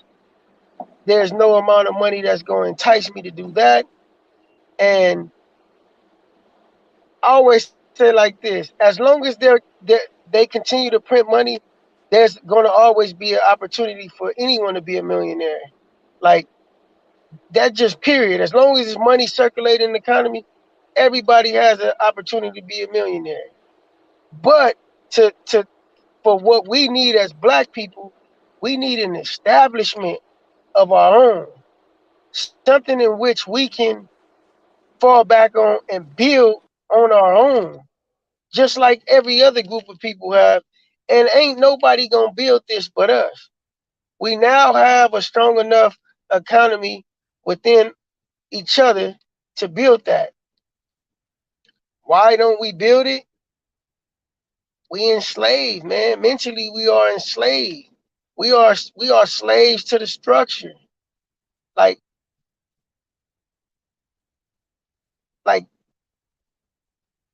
this Anglo-Saxon world power we live in is so good at what it has built and so great at what it has destroyed with everybody else, that it's like an ever-going cycle. Like, it feeds itself now. They don't have to. It's already in motion. They have nothing else that they have to do. Just continue to let it just roll. Just continue to let it go. Like, we've already did the groundwork. You know, these people are mentally conditioned. Like, this shit is ingrained now into their DNA. I believe it's an actual DNA trait that we got as black people, man, to be like, how can I say? I don't want to even say inferior, but like kind of like subpar in some areas, because it just doesn't make no fucking sense that we don't get that part. Like, we don't understand that we need to just build this amongst us first. Like, we need sovereignty, man, in this nation. We need sovereignty, man. That's the only fucking way. I don't think we need Let me ask, how many brothers and sisters you got, L? It's 8 of us. I a got big 7 family. siblings. Yeah. 7 siblings. What have y'all created out of 8 of y'all together? Nothing. That's the problem. Nothing unique. That's us. That and that's wait. Let me go. Let me get there. We always looking for external sources, resources, and solutions. Every morning I wake up, I'm Team Hawthorne all day long. I take the kids to school before we walk out the house or before we get out the car. Now I changed it. Before we get out the car, we say Team Hawthorne. When Dre and I go to dinner with the kids, we say Team Hawthorne.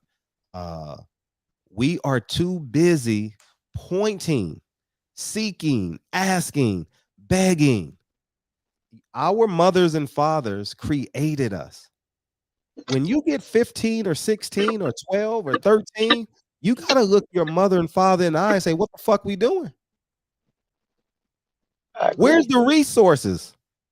Right. Pull your grandma, like, for example, many of us are having a Thanksgiving dinner. Everybody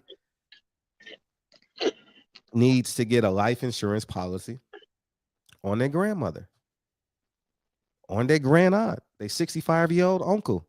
I agree. Their 55-year-old uncle. You know what I mean? These plans got to be put in place. We want to be a sovereign nation. The shit failed already. Nation Islam done tried it. It failed. We gonna beg and beg and beg? I'm living proof that this system works. I agree. This system really isn't about color. It's not. It's about extracting and controlling resources. And the most valuable resource on the planet is humans.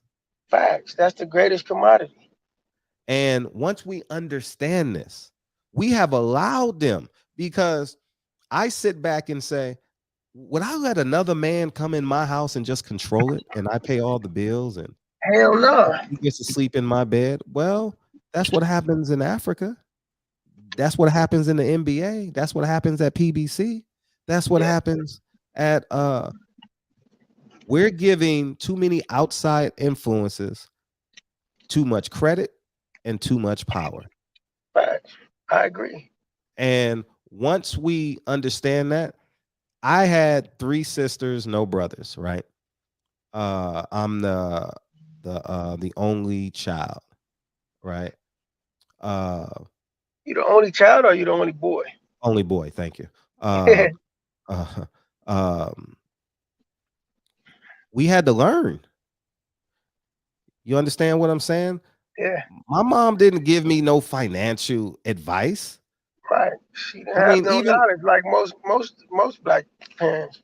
I wouldn't even say most black parents, but the fact that we didn't have this conversation while my grandfather was alive. Right. See, that's the problem. I didn't have, my grandfather died in 95.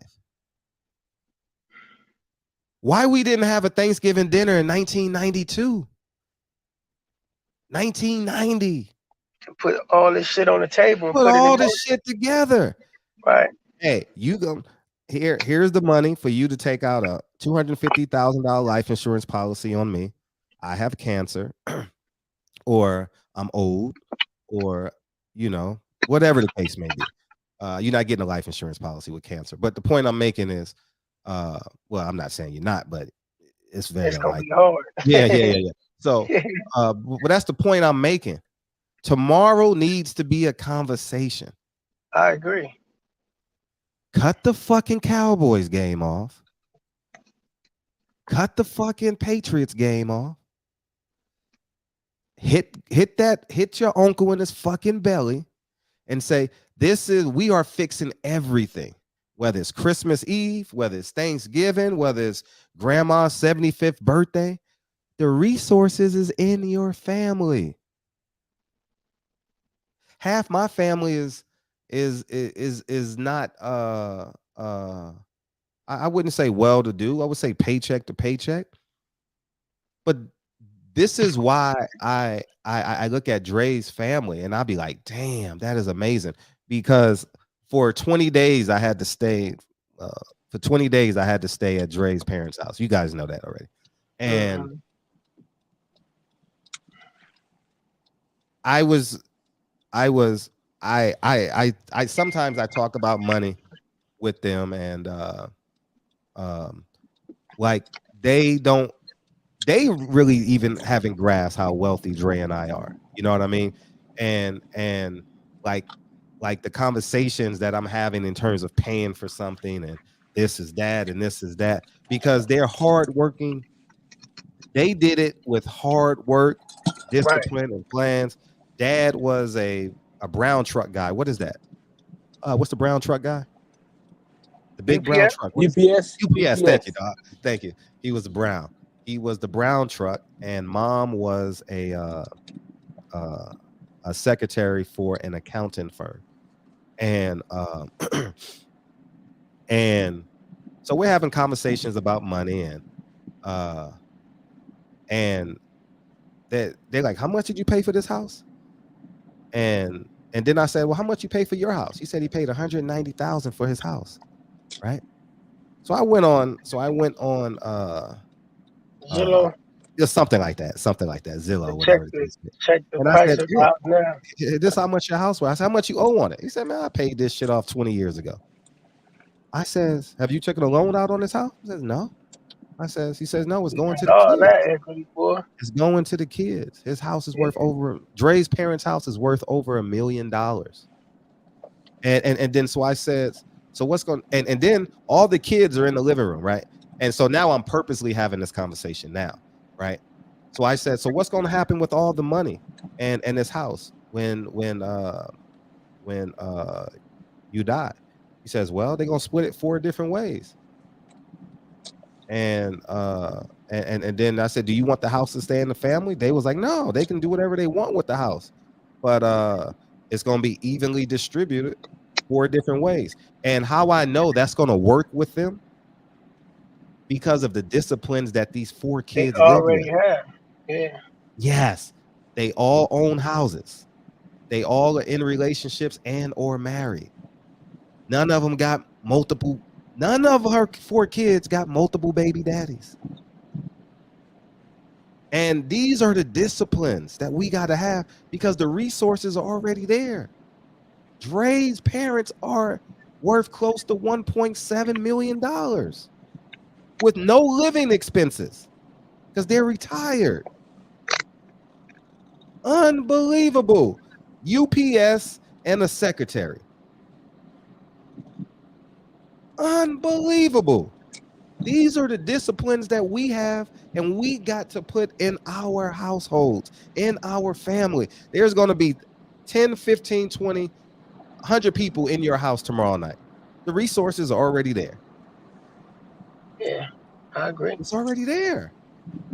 You know what I mean? And once you start getting that plan rolling, it's going to be like, damn, it's really that easy. Like you got 8, you said 8 total? Yes, 8 of us. Yeah. Yeah, you need to have 8 insurance policies on your mom, or your dad. And it's crazy you say that, because my mama, she say that all the time. But she says it for the simple fact that she want to leave with someone when she died. And I'm like, Mama, I don't want you to die. I don't care about that shit. But she always say that, but it don't matter none to me, man. But I do understand where you're coming from. And I do see your point, but watch this though, Fred. The reason why I say in that sense, yes, financial and economical growth can be accomplished for a handful of us, and that's it. But hey, Fred, man, man. I'm talking to my pops tomorrow about this shit. Shit, we got all these brothers I got, nigga. We need to go ahead and everybody just go ahead and put the policy, together, man. You know what I'm saying? All you gotta do is take his blood test and do all that, and you good as gold. Like I don't understand. But watch this though, Freddie. And I made this. I brought this out a couple of times. Yes, that can work, and it will work for some. But it's also that's also under the way in which this power structure is assembled, and that power structure is not for the wellness of all. You understand what I'm saying? Like I'm gonna try to put it to you like this. Watch. Prove it wrong. No. No. No, I know it ain't wrong. I know. I'm telling you. Watch this. Look, you have 8 brothers and sisters. No. I know. Prove it wrong. But watch this though. It will be another black family that will be incapable of, and many black families that will be incapable of accomplishing this because of other circumstances that exist beyond our power. Why? Because the power structure and that's power behavior. No. My thing is this. My thing is this. I believe this though. No, I'm not knocking. Listen, let me say this. I'm in total support of that method. And I know in theory and in practical application, it works. I see it work. I know that it worked personally from knowing you, Freddie. It's a fact what you telling me. But but understand this. That system is under the same power structure and under the same financial and economic system that which we live under, which is called capitalism. Now, understand this. Capitalism is designed for who and what? But you have 8 resources that you haven't tapped into, Al. But I know. But watch this though, Freddie. Watch this. Let's not talk about that because I'm giving credence to what you're saying. I'm telling you that's fact. I'm not disagreeing with that. I'm not disagreeing with it. But I'm making a bigger point though. No, I'm not making a bigger point. There's one less black family. Black family. Of course, but look, black families. But understand this though. I'm saying the black race as a whole. We need to establish something that gives us a grounding. Something that's all our own. Hawthorns as a whole, the Crumbies as a whole. Start with your family. No, I agree. Look, Freddie, I'm telling you, I agree 100. Why can't you listen to the point I'm trying to make? Because you said it 10,000 times already. I agree 100%. What you're about to say, everybody heard. So listen, I agree 100%. I'm in no opposition to what you're saying. It's all factual. It's true. But understand this about this system that we live under. That ideology in which you're saying is true, but it's only going to work for a select group of people. There are some people that are never going to get past the barriers that's placed upon them because of things that they can't control, just because of how the system is arranged. And this system that what you're talking about is is a construct and an ideology of socialism. But we live in a capitalistic society, which is this. 90% or even greater than that. Most of the wealth and the control is in the hands of a few, which are private companies and private entities. Socialism says this, which the ideology in which you pushing is that everybody has an opportunity of obtaining that. But this country, this system that we live under is capitalistic. So the very makings of it that bores the existence of equality. That's just a fact. Like everybody say this. And I don't see why it's not so simple for people to understand. People say, all you gotta do, like when somebody gets successful, they say, this all you gotta do is no be a consumer. Do this and do that and do that. Well, just imagine if everybody in the world stopped consuming. It would X out the ability for anyone else to capitalize. Because now your dollar is not in rotation to make the next man rich. See, it's an eating system. It's a social. Why you think we have 3 classes? There needs to be an ignorant class, and there needs to be a class that are illuminated on how the system is ran. And we're gonna feed on you. I'm gonna tell you what a white cat told me at the track. He said, man, look at this track that we was at Santa Anita racetrack. He said, look how this track is designed. He said, we got levels at this track. He said, we got for those who know about the track, you got the top level where the owners and shit sit at. You know, that's all the boxes and shit. What do they call that? The sky boxes and all that. Then you have the clubhouse, which are financially a different group of people. Then you got the grandstand, which is regular people. Then you got the bottom. That's where like all the retired people at the $2 bettors. He said, you know why? He said, you know what those people up top do? He said, those people up top, they take everybody money that's at the bottom. He said, you know why? Because they don't know what the fuck is going on. But we know what's going on. Why? Because we the owners, we the trainers, we the stewards. We make this shit go round.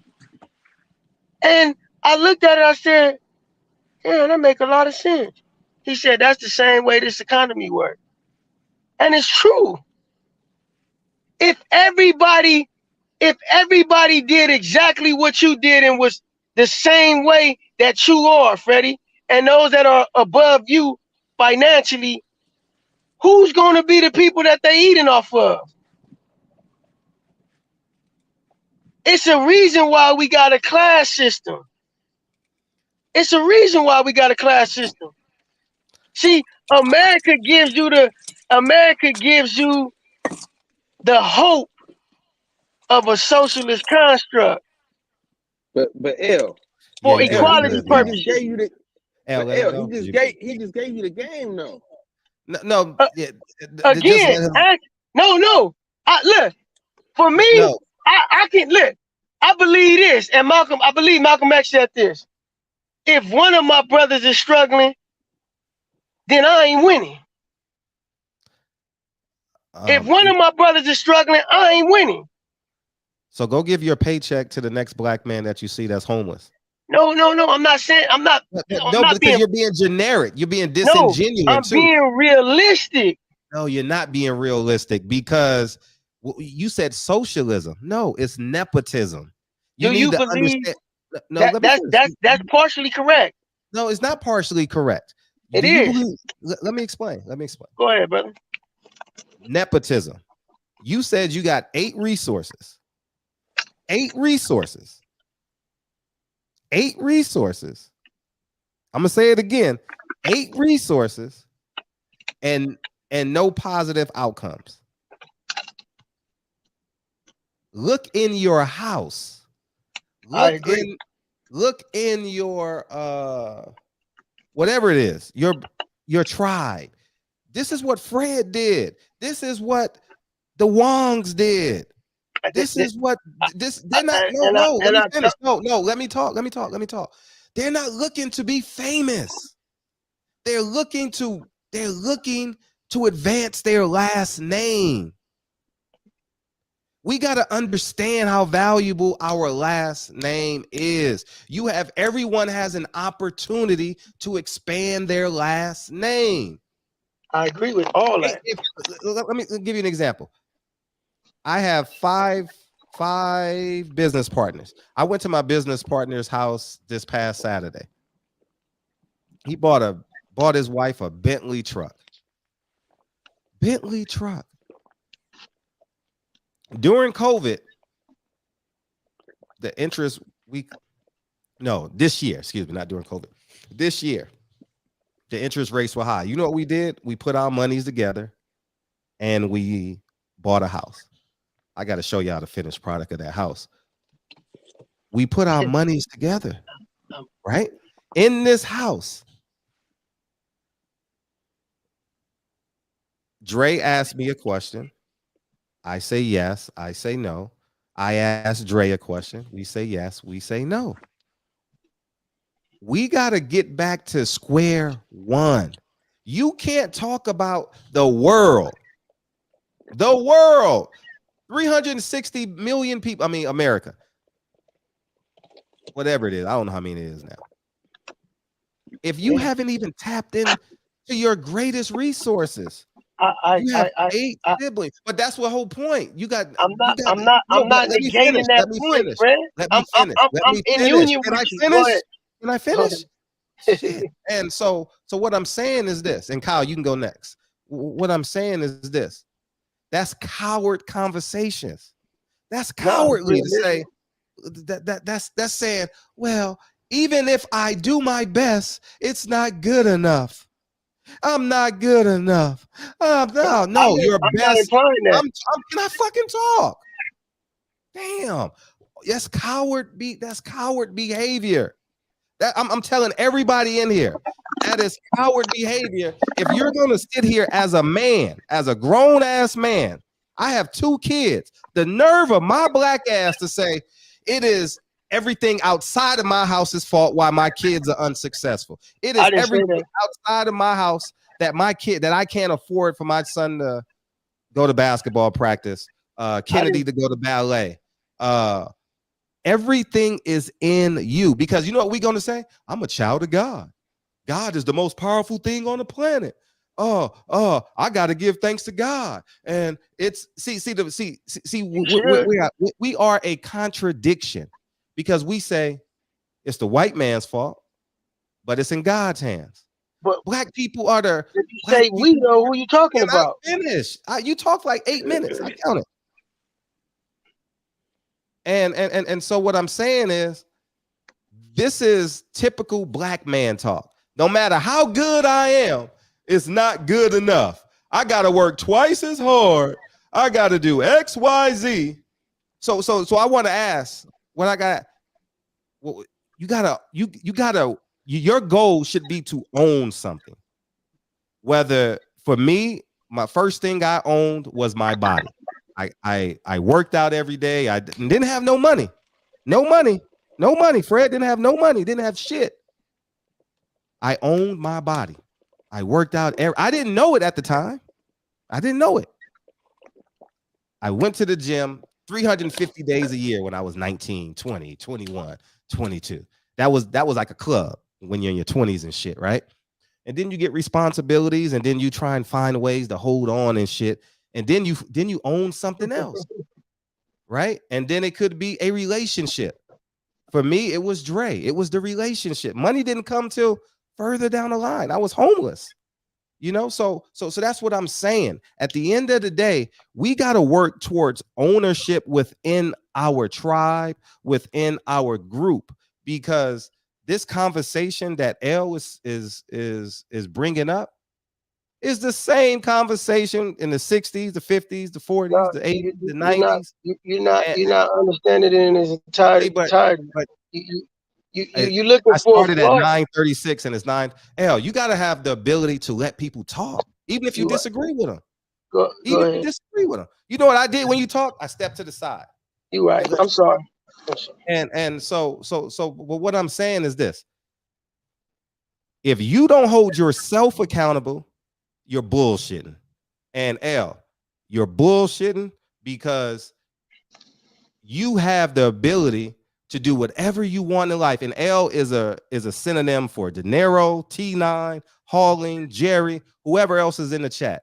Right. You are accountable. You get one life. So everyone's coming up with this excuse. It's the white man's fault. We need to be a sovereign nation. Nah, if you don't have the intellect and the accountability, you're going to be ignorant. And there are going to be adverse circumstances in all of our lives, whether it's physical health, like cancer, whether it's monetary, whether you lose your mom, whether you lose your dad, whether you lose a child, whether you go broke, the stock market goes up, your wife commits suicide. We're all going to have obstacles in life. What sustains you through those obstacles is your fucking foundation and your team. And your team should be what you create. Your mother my mother created 4 kids. Your mother created 8 kids. 8 kids. Kyle, how many kids did your mother and father create? So Pops got 6, Mom got 2. It's no excuse. You got 8, I got 4. There's no excuse why we shouldn't be self-sustainable. I agree. Period. So I don't know what, I don't understand where we go left, where we go right. We always see what we do is we speak. Kyle, I got you in a sec. What we do is we speak to the macro narrative because it feels fucking good. And then my voice feels like, oh, this is a cool motherfucker. He rich, so he think, no, he this, he that, and that's right. That's right. I never said that. But I'm not talking to you. I'm talking to an audience. So what I'm saying is this: is we really, really have to get to ownership. You're in a truck. 2 years from now, you and your brothers need to. Are we gonna do a truck? We gonna own some houses. We gonna own a boxing gym, 4 boxing gyms. I don't know what the Crumbies want to do. If we can run a train on a bitch, what we did in college, we can fucking open up a business. That's the same planning. It's the same fucking planning. If me and 10 other guys can win 2 championships, then guess what me and those 10 other guys can do? Open up a fucking business. So the choice is yours. What are you going to do? Are you going to hang around with 8 of your siblings and just eat turkey? Kyle, and how many siblings you got? Broken Traditions? 2. So the choice is yours. And I'm gonna let Kyle go, and then we'll come back to you, L, and then go Kyle, Broken, and then back to you, L. Yeah, L, you gotta understand, bro. We not talking about everybody. We talking about how our, everybody on this live stream, life just changed. The nigga just changed everybody on this live stream's life within 2 seconds. I agree. I agree, so, and I've never been. Listen to what I'm saying. But listen to what I'm saying though. So we don't need to bring up what society and what this construct. We don't got to bring up none of that shit because right then and there, he just gave us the play to change all of that. Right? Like once you do the insurance, they can't say, "Oh, you black, so you can't get no insurance." They don't do that. So once you do that, it's like, oh shit. Like we got older people in our family. They're not gonna be here forever, right? So you do the insurance. And then that sets us up for the next 30 years of being successful with that's the next generation. And then we got insurance on ourselves as well. So that's gonna set us up even better. The shit, I mean, I don't understand why we had to go to, oh man, the way that the construct of society is built. We don't gotta go through that. He already gave us the play that of course all the way forward. Of We ain't got to course. talk about what we don't got to talk about what that family could do. If And anybody that heard what Fred said today, if they don't apply that tomorrow, that's their fault. We can't blame the white man for them not I'm calling not the blaming insurance you. man. No, I'm saying you can't tomorrow. If you go and sit with your family tomorrow and you don't talk to the elders and say, hey, we need to get it, everybody needs to get life insurance on you. If you don't do that tomorrow, you can't blame the white man for y'all not coming together and getting that insurance. That's what I'm saying. So you gotta get out of that, man. Sometimes it's us. Sometimes we gotta just get out our own way. We can't say because the way that stuff is happening that, oh, we gotta give a motherfucker a pass. No, we got. Oh, look at these motherfuckers here. They about to try to break into some niggas' cars. Let me move my. All right, well, go ahead, man. Go ahead and do your job. Go ahead, Broken Traditions. Go ahead, man. And then all right, we'll go. Michael Fuller. No, just I'm still came. here. And I said I gotta move my car because they breaking in the cars around. All right, go ahead, Broken Traditions. Yeah, I Go need ahead. to get the fuck around And here. then, if you don't mind waiting one more, Michael let me Fuller. get in. I need to say this because No. it always get drowned out. I swear to God. No. Let me get my piece. We're going in order. We're going in order. You got to respect the panel. Oh man, you just told me I was And going. I ain't gonna hold you, Fred. I just jumped in. I was trying to catch up what's going on. Round table, you were a truck driver, correct? Yeah. Salute to you, because I see them diesel prices going up. I just put my diesel truck back in. I can't do this no more. Salute to you. Like, I can't do $5 a gallon out here in Georgia. I don't know how much it is where you at, but that's crazy. They cold, man. They cold. Yeah. But I just jumped in, Fred. I'm trying to catch up what's going on. What are you guys talking about? I finished my live stream. I saw that you were still on. Can I get on, Fred? Oh, let Michael Fuller go, because it's not about you, L. It's about everybody. It's not. But L, can we respect everyone on the panel? Go ahead. You want to come in and control it. I don't. But if that's the case, I should do the same way. I talk to less. Go ahead, Mike. How you doing, brother? You right, Freddie. I apologize. Go ahead, Mr. Go ahead, man. Go ahead. I'm just listening anyway. Right, go ahead. Go ahead. Appreciate it. Now, damn it. Can you hear me, Fred? Very well. All right, listen. Again, let me say this again for all those who are listening.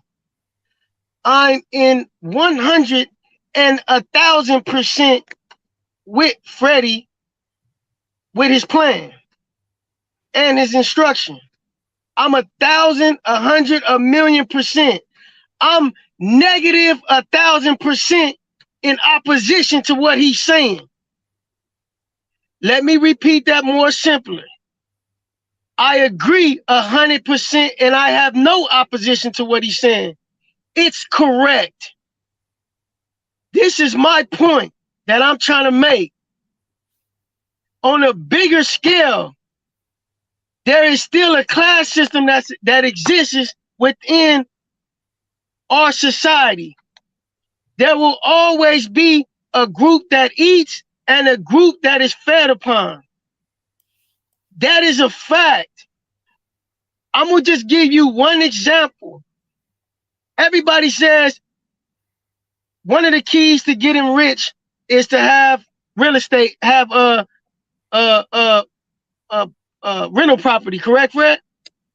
I mean, they say that's a cornerstone. Okay, now watch this. I'm gonna just use this example.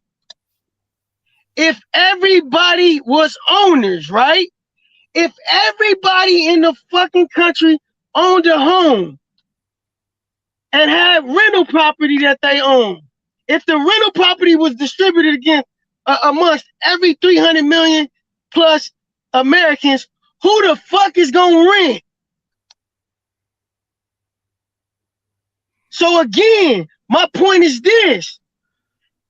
This system was designed to have those who eat and those who are being fed upon. It's a fact. I am not in opposition to what you're saying. That will work when applied in certain circumstances, but there will be others that it will not work on because the system will not allow it. It is impossible. It's like if I build a house on sand, that motherfucker is not going to stand long, and it's definitely not going to withstand storms and hurricanes and fucking natural disasters like earthquakes. It is impossible because the foundational basis of that isn't built to do such a thing. This country was not built to sustain all of its occupants. Do we understand that? Does that make sense? Is my point clear, or am I just a crazy motherfucker for saying something that we all have lived through and our ancestors lived through, and everybody since the existence of this country and the founders of this nation has lived through? Is this true what I'm saying, or am I crazy? You want to respond, Mr. Dr. Fuller? Can I respond? Oh, go ahead, Kyle. I'm sorry. I cut you off. Listen, we understand that. We know that already. But at the end of the day, we have the power to change that now. Like, the ignorance is not an excuse not to change. Just because the odds are stacked against us don't mean we can't beat the odds. It's about beating the odds. I don't want to hear about why we can't beat the odds. I want to hear why we can beat the odds. I'm just tired of hearing that. I'm just tired of hearing like. No, I'm not against. I'm not saying. Did no one cut you off, Al? I'm not saying. Listen, I'm not saying you against what Fred is saying. I'm just saying the extra like, oh man, the construct or its classes. We don't even need that. What I'm saying is we don't even need that in this conversation. You don't even need to be there because at the end of the day, we have the way out. We got the game to make it work. You know what I'm saying? So it's like if people don't take advantage of it, we can't be at fault for that. And it's like you saying like, oh man, that's not what I'm saying. Do it. That's not what I'm saying. What are we saying? I just told you. You can give this game to every. See, my thing is this. There are have-nots, and then there's those who are the elite. This is how this country was built. That's control and power that nobody on this panel can change. There is a chance. Listen, there is a chance for some people to manipulate the system for their own game. Their own game. But it's not going to be a community thing. Not within our community.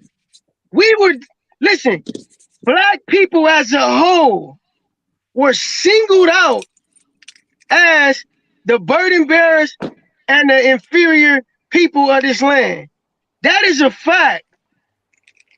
Now, there is an opportunity for certain individuals to thrive within the construct.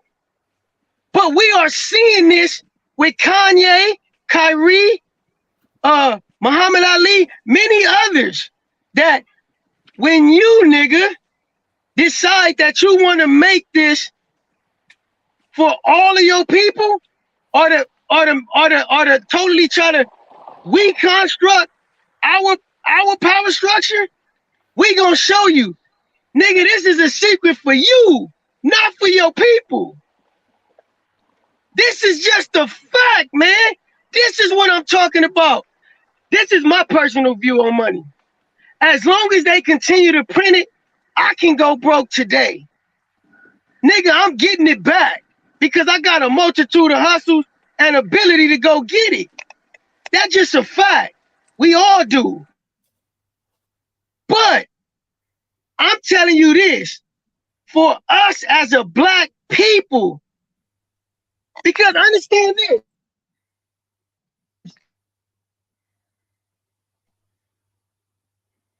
I'm gonna kick him out so he can come back in. All right. You are constituting. No, he's good. He's good. You are constituting yourself as an ally of the system, Because you are saying, I believe in the system because it worked for me. And there's nothing wrong with that. But understand this, you are also a subservient servitude of that system. Anytime you go against that system, or you think you can survive without that system, you're going to be shown that, no, you operate within the confines and the parameters of this system. And that's it. In order for you as a black man to be totally financially, economically free in this country, you have to be a sovereign nation.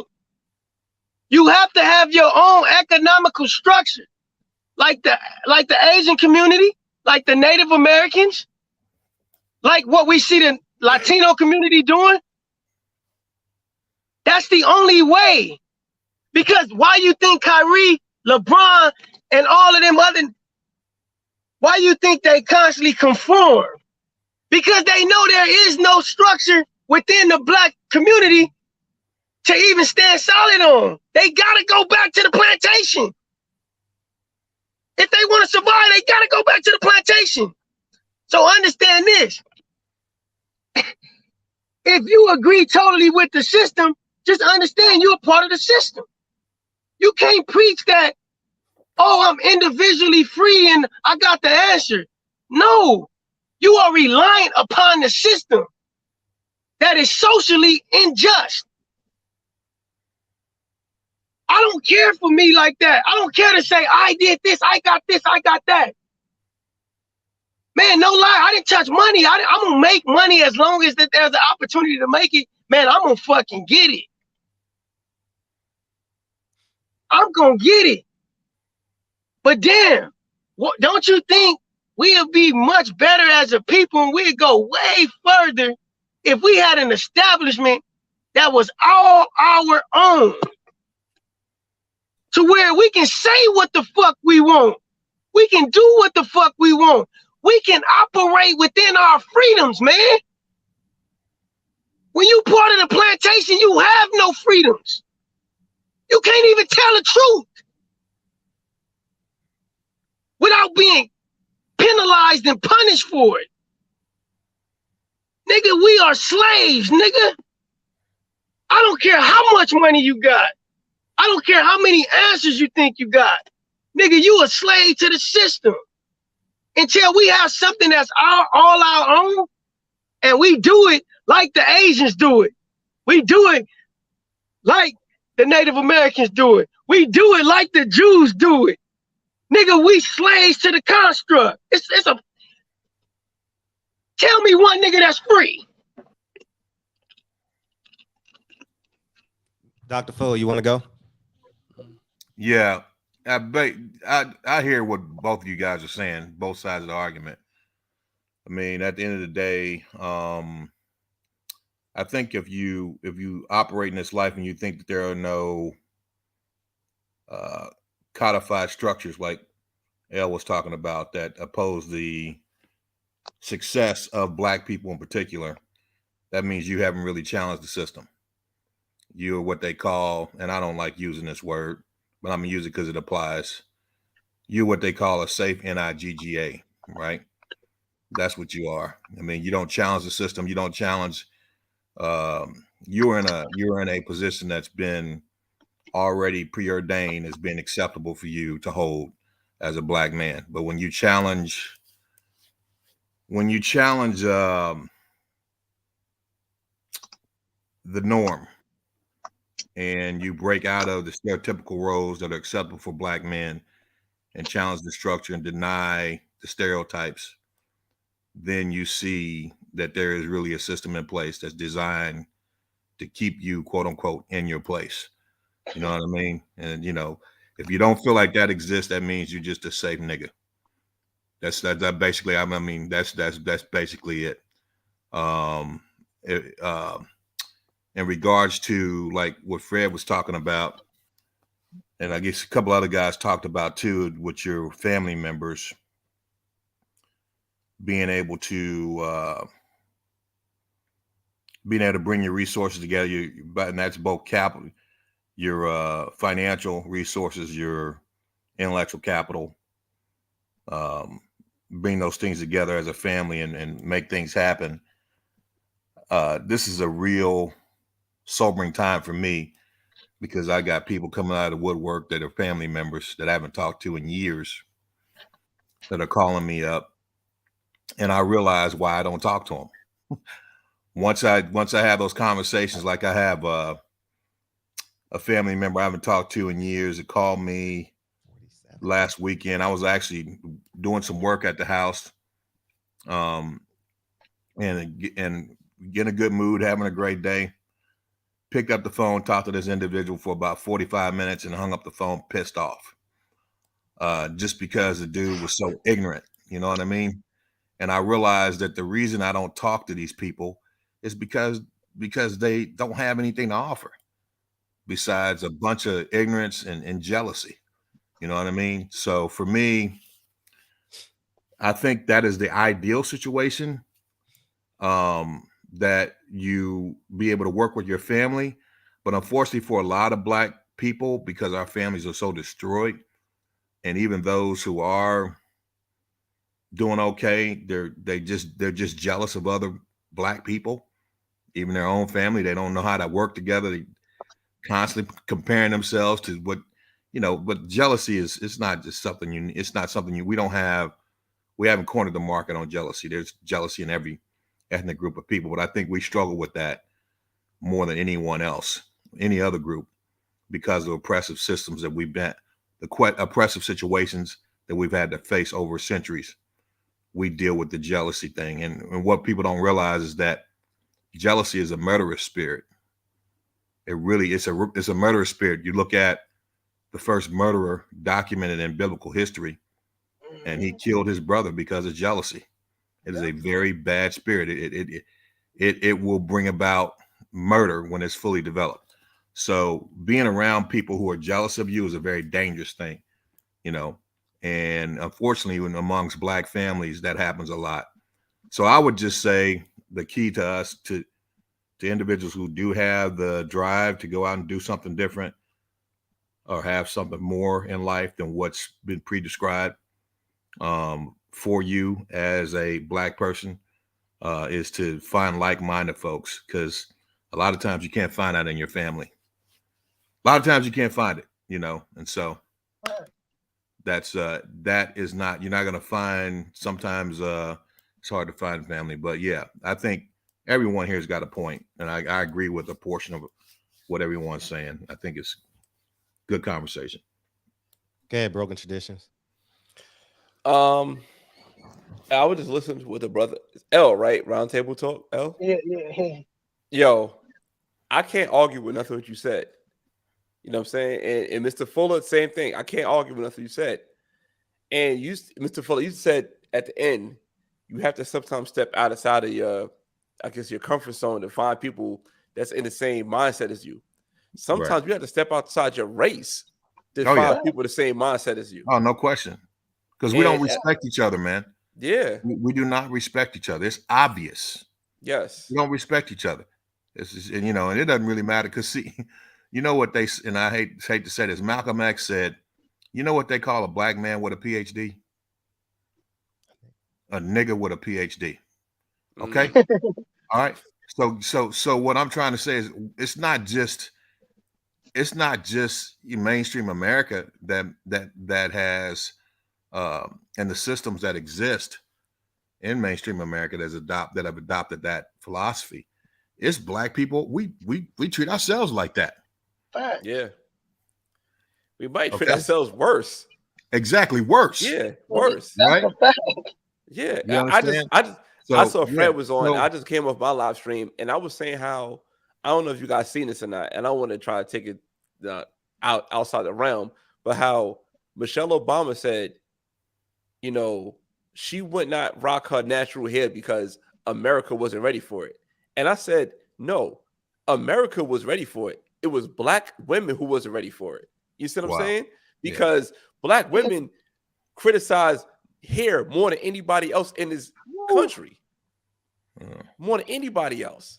Yeah. And I said, if Michelle Obama came out with her natural hair like Gabby Douglas did around that time, she would have got dragged. If Michelle Obama would have had a hair like Pam Oliver on NFL Fox, she would have got dragged. That's how the black community, we treat each other so bad. Right. And we don't even notice how bad we are with each other. Right. To that aspect. And I'm just like, horrible. It wasn't hard. always like that either. It wasn't always like that. It wasn't. No, it wasn't like that. But let me, brother, I don't want to interrupt you. I want to say something real quick. Can I Go say ahead. this? Okay. Yeah. All right. So I think what we're looking at right now, I think I've heard Elle talk about this before. It's beyond the natural, right? What we're looking at right now, what's happening to black people, completely spiritual, man. That's the origins of it. And then it's also prophesied, right? It's prophesied that we were going to be destroyed, okay. And then, Deuteronomy chapter 28, read about the curses, right? That's us all day. If you read that, that is talking about our condition. The bottom line is that it talked about putting that yoke around our necks until we were destroyed. It was talking about more than just physical destruction, because we're still here physically. It's talking about spiritually, emotionally, right? Every being, every part of us. Every aspect of who we are supposed to be as human beings, as family, as a society, as a community has been destroyed. And it's continually being deteriorated. Even beyond our imaginations, man. I don't live in the hood anymore. I don't live in the hood. Haven't lived in the hood for a little bit, but man, I went back into the hood a couple of days ago. I had to go to the dentist. So when I went to the dentist, I drove probably like 45 minutes to an hour to get to the dentist, and I had to go through a major city, man. And when I looked around, man, we bad shape, bro. We're in bad shape. And I think, Fred's got a point. I don't know how many of his business partners are black, but I'm assuming he's probably the only black one in the group. Is that correct, Fred? No, all the men are black. Are they? Yeah, all of really? us. Oh, well, that's great, man. I mean, see, that's what we need. We need to be in contact with other people like-minded, right? And it's something that's hard to find. I know in the circles that I operate in, it's hard for me to find them. I mean, I don't see like I just changed places where I offer my services, and again, I've only saw one black person since I've been there. I mean, the place before it's only saw one other black dude out of 800 employees. So I mean, this is just being around, and it doesn't have to be black people to be like-minded. I mean, you can be like-minded with someone who's white, who's Asian, who's Mexican. It doesn't really matter. You got to test the spirits. But the unfortunate thing is that a lot of black people now, man, they just we lost, bro. It's sad. It's sad. It really is. I just want to get back to how this conversation started. When we're talking about individual conversations, this is why poor mindsets, poor people end up in the same place every time. Because if I said, if you pick up $20 right there off the ground, you'll be $20 richer. What's everybody on the panel going to do? Pick up the $20, right? We're having a conversation about building equity within our family. And then miraculously, the show turns into why black people can't be successful. It just turns into a whole shit show. When we're dealing with resources, if I told you that there is a nuclear plant that is paying $800,000 a year, Dr. Fuller, you would say, what's the address? Who's the contact person, correct? Yeah, of course. Exactly. Right. If I said this horse is gonna be the answer, what is it called? A par 5, a par 6? Pick 6, pick Thank you. 5, Yeah, win I know place. it's a P word. No, pick 6. If I say this horse is going to give a pick 6, you're going to pick that horse. So we got to stop turning everything into a conversation about race and all of black people. This conversation is what can we do today as an individual? I never had a conversation. We had this conversation last week and the week before and the week before. We want solutions, right? But we running from the fucking solutions. L running from the solutions. Dr. Fuller running from the solutions. No, the solution is if you're going to be around 20 people tomorrow, you need to asset research those 20 people in your house. It's plain and simple. Right. Everyone's going to be around family tomorrow. I'm not having a conversation about, America the ugly and black people are so far behind and oh man, woe is thou. Because let me tell you something. Everywhere you go is someone's last name. Louis Vuitton, Rockefeller, Kennedy, and so on and so forth. What about your last name? Oh man, but the black man this. That mindset is the reason why there is a low class. That mindset is the reason why there is that, what's it called, a penthouse? Where there's a penthouse at the top of the building and that group at the racetrack and the elite, the 1 of 1%. It's about information. At the end of the day, it's about information, y'all. Yeah. And I'm telling you the God, the honest truth, because information crosses. I'm gonna tell you, it crosses race. You know how I know? Oh, yeah. Because guess what? We're gonna watch 5 NBA games tomorrow. Or the NBA, no, that's Christmas. We're gonna watch 3 NFL football games tomorrow. Information trumps race. Because guess what? Those niggas and those white motherfuckers gonna be catching and throwing footballs tomorrow. So it's information, whether it's information on defense, on offense, how to sign that quarterback, how to sign that running back. It's information. If we keep this conversation on a globalist, how is one person gonna save the fucking world? No, be the example. Be the example. So I that's why I said, Dr. Fuller, at the end of the day, you have the degrees, I have degrees, you have a level of success. Be the fucking example. Right. That's Here's the what- only. Let me finish. Let me bring it home. Bring the example, because be the example. 2 or 3 years from now, you should own 3 trucks. Dr. Fuller, you should own your consulting firm by then. If you don't want to go through this transition again. I got fired, laid off at 27. I was a millionaire by 35. So I never let the person starve me, feed me, never again. Never, ever again. And I was a millionaire putting a woman through med school. So I know it's possible. If this system don't work, pack your fucking bags and go to Cuba.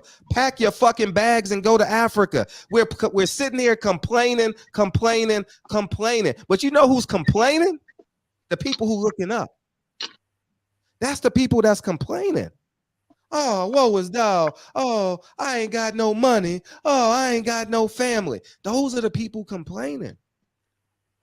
Because at the end of the day, I guarantee you, and this is the great example I can use for this show, is Dre's parents. They late 60s, early 70s, looking at their 4 kids, proud. Knowing that they got 4 partners, 5 grandkids, and their legacy is going to be intact. You know how influential their parents are? Their family is?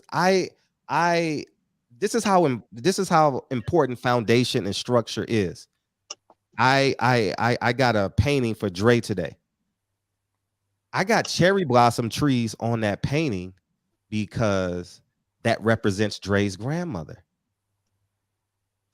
The reason why Dre's grandmother is important to me is because they valued her. And they incorporate it into everything that they do. So when we talking about this system, and we ain't creating jobs, we ain't building jobs, we ain't owning shit, we ain't using our resources, then what the fuck are we doing? See, we got to start using I. We as black people need not fuck that. What about me? What about I? Because in order for you to be selfless, you got to be selfish first. And we got to stop this bullshit and this comfortable ass narrative that we keep on fucking saying every fucking night. The white man is on my neck. The white man is on my neck. But your motherfucking ass unlocked your door, unlocked your car, and you made a decision. You made a decision to bullshit on whatever terrible shit is in your life. We all got vices. But we just sit here and we pretend. This big black man, boogeyman negative narrative that we keep on saying, we're not having that conversation tonight. We wasn't even having that. We wasn't even on that conversation. We actually were. No, we was not. The conversation we was having. I guarantee you we was on that. I never cut you off. I never even breathe loud when none of y'all talk. The point I want to make is this. I introduce a way where we can literally make a move to advance our family. If in reference to L, if I would have said a horse, or if I would have said Jerry Jones called me and said the Cowboys are going to lose because Dak Prescott ain't playing. And if I showed you the text from Jerry Jones and all that shit, you would put your bet in. That's the point. Why don't we? Go ahead. Go ahead, man. Y'all just keep cutting me off. Go ahead. No, go ahead. You go. No, go ahead. No, it's fine. Go ahead. I was gonna ask you a question. Go ahead. Finish. No, I'm done. Go ahead. Because it's all gonna come back to this big bad white man. Go ahead. No, not at all, Freddie. You gotta understand. No. I shifted the direction of the conversation to that because that's what we came from. Remember what you was talking about previously. Do you remember? Does Cal remember? I said. Do you remember what the conversation was previously about? Is that a question or a rhetorical statement? You was talking about Kyrie, right? Yeah, and I said I corrected myself and I said I shifted the conversation to actions we can do now. Okay. Because I didn't want to make it over. Okay. But the theme of the conversation was based upon pretty much was going in the direction of black solidarity. That was the narrative. No, I was on personal accountability that whole time. Okay. But, no but. I told you personal accountability. No but. But go back to the beginning of the conversation. We was talking about blacks establishing something. That's what you was leading up to, or at least that's what you was insinuating with the reason why Kyrie did what he did. He went back to the slave master because there was nothing established that he could stand upon, which he was basing his claims against. Correct? I said I shifted. Correct? I'm talking about the initial conversation. Correct or not correct? Listen to what I'm saying. Mm-hmm. I said because you interjected me, which you always do, and Dr. Fuller's getting good at it too, is the fact that I shifted the conversation, regardless if it was macro leading up to the thing. I said I shifted the conversation. If you want that, if you want to stand on that, I'm comfortable with it. Yes, you're right. But I'm talking about solutions. That's what the conversation was at, though. I said I agree with everything you're saying.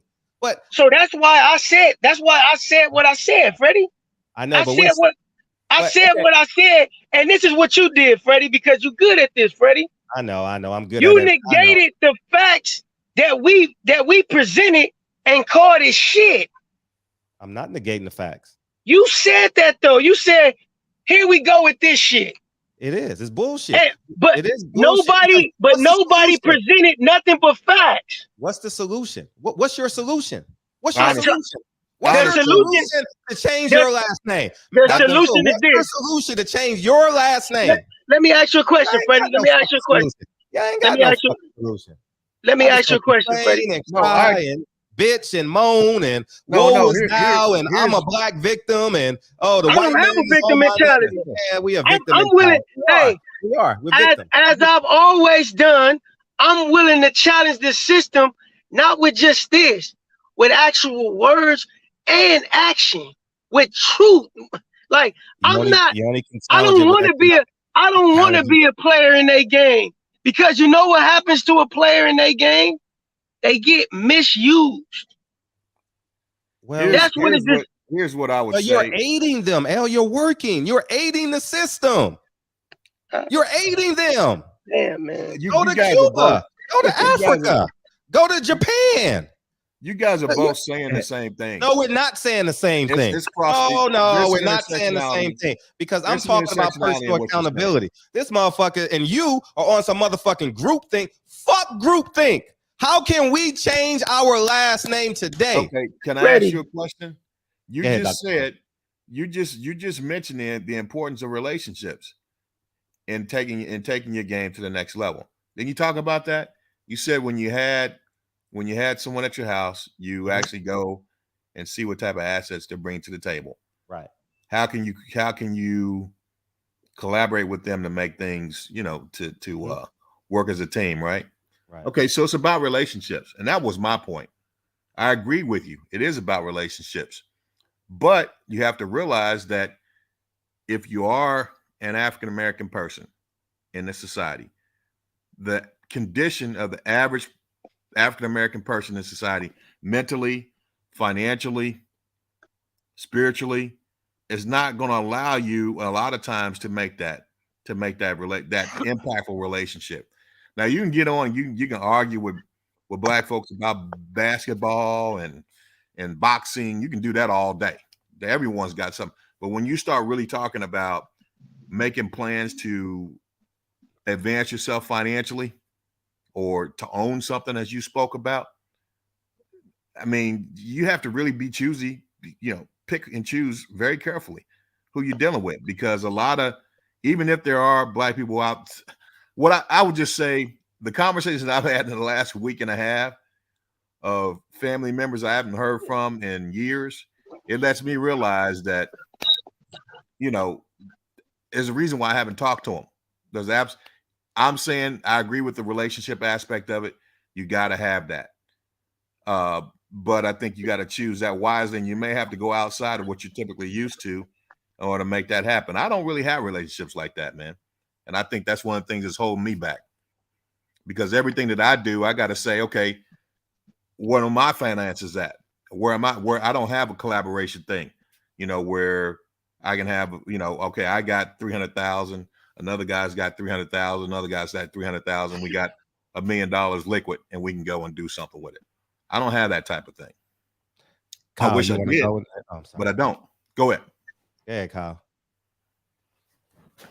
I just hate that we had to go from a great financial lesson to talking about race, man.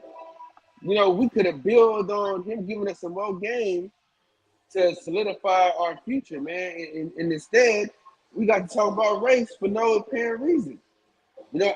I just feel like sometimes race doesn't need to be inserted. Sometimes we need to just get the game, the information, understand it, take it, because what he gave us tonight will set us up for the next 30 years. I didn't hear everything you said. Oh man, you got to go back and listen to it. So basically, he was saying, put insurance on older people in your family, and everybody do it. So everybody eats off of their own policy, off the one person. Sure. And you can borrow against it. It's a living document. It is living. Like, it's not like it's dead. You just invest and you pray for somebody to die. Right. You get a whole policy. You can pull against it and buy a house. You can pull against it and buy a truck. You can do this. This is why, like, when it is just asinine. When you have 4 black men on a panel and we're getting to a solution, and then we start talking about this bullshit, this is why we're in the position we're at. This is why at the beginning of the Ballad or the Bullet, Malcolm X says, we're not going to talk about race. because I mean, we're not going to talk about religion because we know MLK is a Christian pastor.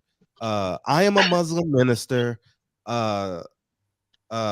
This guy in Brooklyn, I forget his name. We're just going to talk about the liberation of coming together, about the liberation of our people. We're talking what is about that, Fred? What is that, Fred? When you talk about the liberation of our people, no, yeah, you're missing. No, you're missing what I'm saying. Okay, he eliminated anything else to talk about. I don't want to talk about, oh, woe is thou. We're victims. We're victims. We got a victim mindset. And it's laughable to these people who are controlling you, because the same people that are saying, fuck the system, you're in a truck, L. Fuck the system. Dr. Fuller is I don't know, you said you're in between jobs. Fuck the system. This system works. If the system don't work, you can afford a plane ticket or drive to Canada and leave. Is the system unjust? It's always going to be unjust. There's always going to be. Let me ask you this too, Freddie. Let me ask you this. I want to talk. But at the same time, you disrespectful. You so disrespectful, dog. You the one that's disrespectful, Freddie. I've never disrespected you. No, you call people stupid. You call people shit. Every time I talk, you interrupted me. I've never disrespected you. Wait, will you stop? You call me a victim mindset, nigga. I'm in the last of a victim mindset because I'll really go at a nigga in any way. It's not about going at a nigga. It's not about fighting and going at a nigga. No. See, you won't. You see how? Go ahead. It's not my show. It's your show, L. It's your show. You're in charge. You can do what you want. Do what you want. Freddie, I've said this plenty of times about you. It's not about me. I admire. You don't have to admire me. Listen, man. Just fucking listen. You just told me I can talk. No, because I really want to talk. I admire and I really want to say something that's true. Fuck opinionated blabber. I admire. It's not about me. This conversation is not about me no more. No, I don't want to make this conversation about me. I want to talk about everything that you do and what you build. Yeah. It is about you, man. Come on, listen to what I'm saying. 152 people can sit with their family tomorrow and build on something that they can build on economically and financially. And guess what? I am the living example of that conversation that I hope y'all have tomorrow. It's not just about eating turkey. It's not just about macaroni and cheese. It's not just about yams. It's about how can I look at my family and 20 years from now, my family is not in that same position. That's the conversation. We ran from that conversation. We ran from it. You know, we running from it. We're running from that conversation. We didn't stay there. We didn't stay because I said, not L. I said, you and what's called got 8 siblings. What's your fucking excuse? You have no fucking excuse if Kyle got 8 siblings, you got 8 siblings. I have 4 total. Well, excuse me, 8 total brothers and sisters. 8 total brothers and sisters. 4 total brothers and sisters. And you can't create a system with your siblings. Do you have a system? Do you have a financial system created with your siblings? And you're talking about. Do you have a financial? Do you have a financial creation? A system established within your siblings. Do you have that? When I finish, I'll answer your question. And when let me get back on track. And until you repeat after me, and until you can create. Until you can create, then it's all for naught. And to answer your question, I just met my 2 older sisters 5 years ago. Drugs and alcohol separated my family. I've invested in my sister, I don't know how many times. And that same mindset has shifted to my business partners. So yes. And then 2, and then 3. I answered your question. And then 3. So you don't have nothing established with your siblings. So you don't. No, that's I don't what you said. I said no. I said no. I just met my sisters 2 years. And you were addicted to. No, we don't have a relationship. We don't But have you relations said you attempted to invest. with my sister. I have one sister that I grew up with. Okay, and you said you shifted that mindset to your business partners. Yeah, because it failed. That Okay, failed. so that shows you the recurring problems that persists within the black family. That's basically what I was getting at. No, so relationships Come on, Freddie. Stop acting like you disconnected from the reality that actually exists. Because understand this, Freddie. I'm gonna ask you a question, Freddie. You're wrong. I'm gonna ask You a know question. why you're wrong? No, you know why you're wrong? Because No, my sister's no, you're wrong because over time it works. My sister is successful now. My sister lives in a house. She takes care of her family. She's a grandmother. You're not asking the question though. Have you built something with your sister? You answered that question and said no. So it doesn't matter what she's doing void of you. And your solution. Your solution was that you need to build with your family, your siblings. Yes. The great thing that you're doing is you are building with your wife and your kids. That's it. You started a whole new trend. Let me digress because you're talking for me and you're not even nowhere near what you're not even nowhere near my truth. So let me tell my truth. What I'm saying is this. My sister, we separated at 16, 17. So the point I'm making is this. It doesn't happen overnight. It doesn't, but someone got to be consistent. I'm the consistent one in my family. Consistent. Stay on the railroad tracks, Fred. Stay on the railroad tracks, Fred. Stay on the railroad tracks, Fred. Me and my sister had an hour conversation yesterday, 2 days ago. Yesterday or Tuesday. One of them. Yeah, yesterday. And I was just complimenting her on how successful she's been through all the trauma that we've been through from our childhood. I said, I love you for what you've been through. And I said, what you've been is amazing. And I would say this. My consistency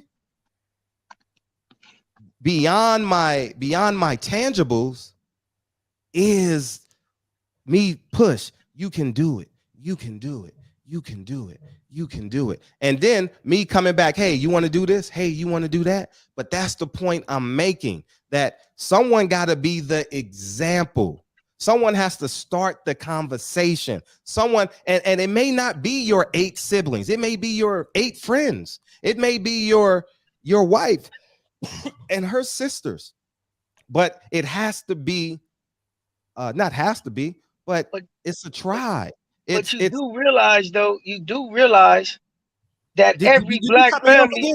Did you cut me off again? You yelled for 15 minutes. I yelled. This is what we got to do. This is what we got to do. You yelled in my ear. I had to turn you down. But what I'm saying, I think more people agree with me than they agree with you, Freddie. I don't care about people agreeing with me. I'm not. All I'm doing is giving out information.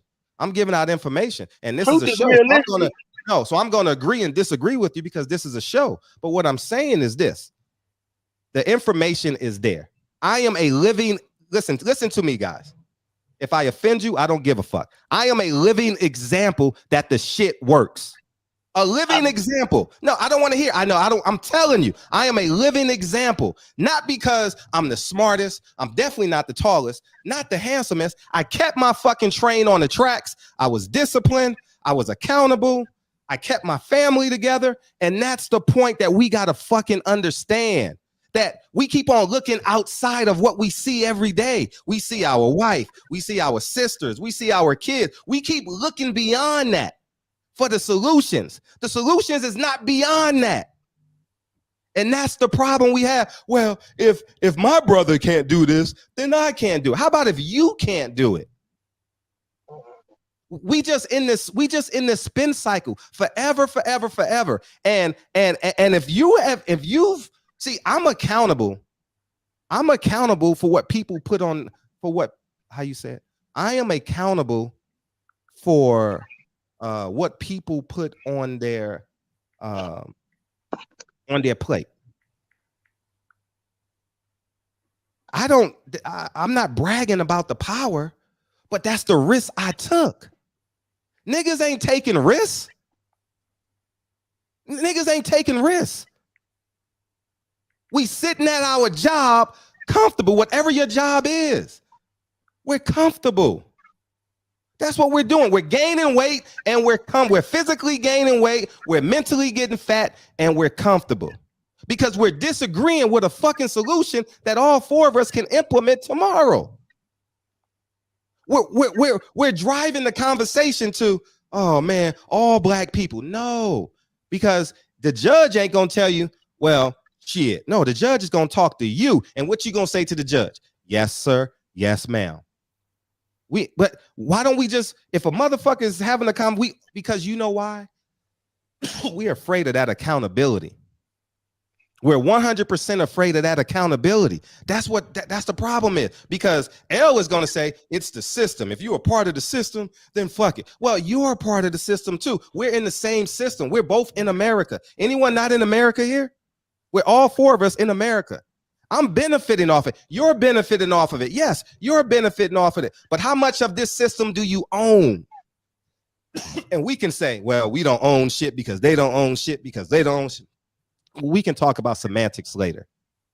But the point I want to make is you're making a man, whatever last name is on that truck or whatever last name is on that check, Dr. Fuller, L, and Kyle, you're supporting that family and you're giving him the power over your domain. And until we understand that shit and stop having these macro conversations that go literally nowhere. This conversation that we're having now takes us nowhere. If I just like, it's as simple as me saying, hey, y'all should invest in this stock. I stopped posting them. Oh, no, teach me how to, I'm not teaching your ass how to do stock. Buy this fucking stock. Oh, no. Next thing I know, I made $100,000 off of stock. Oh, man. Oh, no. I told you to invest in this fucking stock. I didn't tell you how much to invest. I told you to invest in the stock. And that's the problem we have. Niggas don't want to learn how to fish. Niggas just want to eat. Niggas just want to eat. And L can take this conversation and make it about whatever he want to make it about. But the fact that you have a great base, you have 8 siblings, which means you got nieces and nephews. I don't know how big your family is. I've only seen one nephew. I don't know how big your family is, but I know if you have 8 siblings, that means you got aunties, you got uncles, you got big uncles, you got, and that's the point I want to make. We all have a rich resource. We all have a rich foundation. And I started this conversation with, if my grandfather would have had this conversation in 1992, we would still own that property in Portsmouth, Virginia. The church fucking bought my grandfather's house. And that's the whole point I want to make. Have these conversations now about generational assets and generational wealth. But we want to change it into a macro conversation because we don't want to talk about accountability. And that's just where I'm at. I'm all for accountability, and like I've said before, I'm 100% in agreement with your proposed solution, but I've only expounded upon my point of view to show the limitations of your point of view, because you speak in such a manner that this is the answer because I did it. Don't be short-sighted, Freddie. You're smarter than that. If you're going to provide information, which I've always said is the true source of capitalism, information. If you're going to provide that as a source, be as accurate with it and expound upon it as much as you can provide all the details. That is very limited to your, how you like to say, outlier experience. Your experience is only an outlier experience. You're not providing the details of your experience. because the details of your experience entails that, oh, wow, I had X, Y, and Z components ready-made for me. You had a head start. Your wealth wasn't built with your Black family members. Why? Because you just expressed that you had barriers in your Black family that most Black family members have, that most Black people have, which by design was already there when we was born, which was passed on from our descendants of slavery. Again, you've learned what you've learned, not from Black people. But you don't have to tell me this, but you say it all the time. You give credence to the way your Asian in-laws have done things. Why?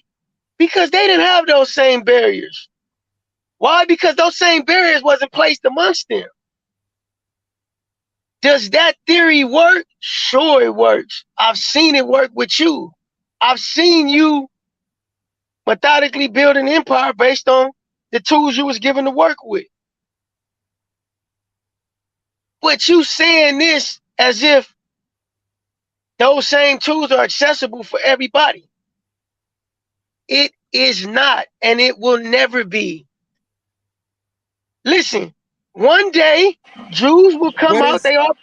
They've already said it.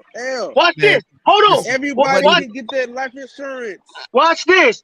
One day Jews are gonna come out. Let them Watch talk. this. Let them talk. I don't want. One day, the powers of this system are gonna come out and tell niggas just like this. Mark my words. What time is it? It's 12:41 where I'm at. It's 10:41 where y'all at. White people are gonna tell Black America and Blacks all around the world, you niggas are inferior and y'all don't have the opportunity that we. They gonna say it plain as day as that. They've already shown us in 1,000 ways. But since niggas is eating from the table that they provide, they think, oh wow, there's food here. There's food here. Oh, but where did that food come from? You don't see what's behind that door, huh? You know why you don't see it? Because you're not welcome to it. You say this all the time, Freddie. Ownership is key. It is. Everybody can attain it. That's in theory. But in all reality, you cannot truly attain what's not even offered to you. It's a fact. I don't know why.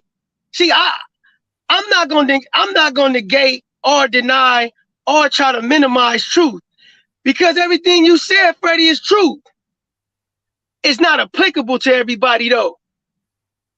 But why, when I say something that's true that you don't agree with, it's got to be negated as, oh, that's a victim mentality. That's this, that's that. Because I'm gonna give you some factual evidence. And I always said this when shit happens. You know, America cried about 9/11 occurring. I was in the 7th grade. No, I was in the 8th grade. I was like 11, 12 years old when that happened. I said, man, why is America crying about 3,000 people dying when there's people in other countries dying every day in mass amounts for nothing that America is inflicting upon them? Understand this. Everybody don't have equal access to what is even deemed a human right. We live in a fucking system, in a society, in a world that is unjust. That is the reality of it. I'm not knocking what the hell you saying. It is true. But all I'm saying is it's limited. It is limited. Why is everybody coming to America, want to come to America? Because damn, this is a land of opportunity. that means opportunity don't exist where they come from. Why is it poverty in America? Because opportunity don't exist for everybody. Is that hard to understand? God damn. A white person gonna have to tell niggas this before niggas say, oh man, L was right. I don't give a fuck about being right. I just want to get the truth across. And your truth is not, I'm not against your truth, Freddie. It works for you, but it's limited. You cannot say that that's going to work for the entirety of the nation because it's not. And that's a fact. Listen, until a white person tell you that and let you know how they really designed this system, you're not going to believe it. See, a nigga can tell you about Whitey. I'm sorry, Mike, I'm gonna let you go out there. A nigga can tell you about Whitey. But when Whitey tell you about Whitey, that's when niggas say, oh man, it is real, it's true. A nigga like me, why? Because I ain't got no money. I'm a poor nigga. I'm a poor nigga and telling you this. Wait till a white billionaire tell you this, then you'll listen to it. Go ahead, Mike. No, what I was gonna give y'all closing remarks too, if y'all don't mind. Yeah. I don't disagree with what you guys are saying, and on either side, because I can see both arguments, and the victim mentality. We want to try to stay away from that. Let me go after Dr. Fuller, please. Yeah, go ahead. Yeah, you want to try to stay away from the victim mentality, but I think in order to come up with solutions, you got to understand the problem space. You got to understand the problem space, and if you kind of look at the situation that most African American people are in, you got to take into account the system that we're operating in, and then come up with, because I think the solutions obviously there's solutions there, but you're going to be kind of like fighting against the grain in order to enact those solutions. I don't think you can stay like. I think Fred, you left corporate America to go do what you're doing, right? I don't know if teaching considered corporate America. Yeah, it's part of this. It's part of it. All right. So I mean, you left that environment in order to do it. In order to do it. Well, I think I remember you saying you left that in order to do what you're doing now.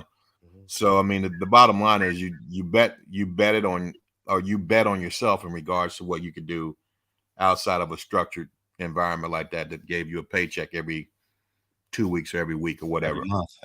Every month. Okay. So and the deal is, I mean, I can't, for me, I've made a little money doing what I do, but the bottom line is it's not financial freedom. You know what I mean? It's not financial freedom. Like at any given time I could retire and just say I'm done, and live pretty comfortably. But that's, I'm 53 years old. I'm too young for that. And I am thinking, even though I've taken on a different environment now, do I really want to go and work for someone else? I'm going to give it a try. I'm doing it now. I'm going to give it a try, see how it turns out. But if it doesn't turn out, then that may be what I need, the push that I need to go out and just bet on myself and try to do something independently. So we'll see. But this whole insurance thing, I hope that people who think about this insurance thing don't think that they can take out an insurance policy on a relative that's 50 years or more and get rich off of it, because that's not going to happen.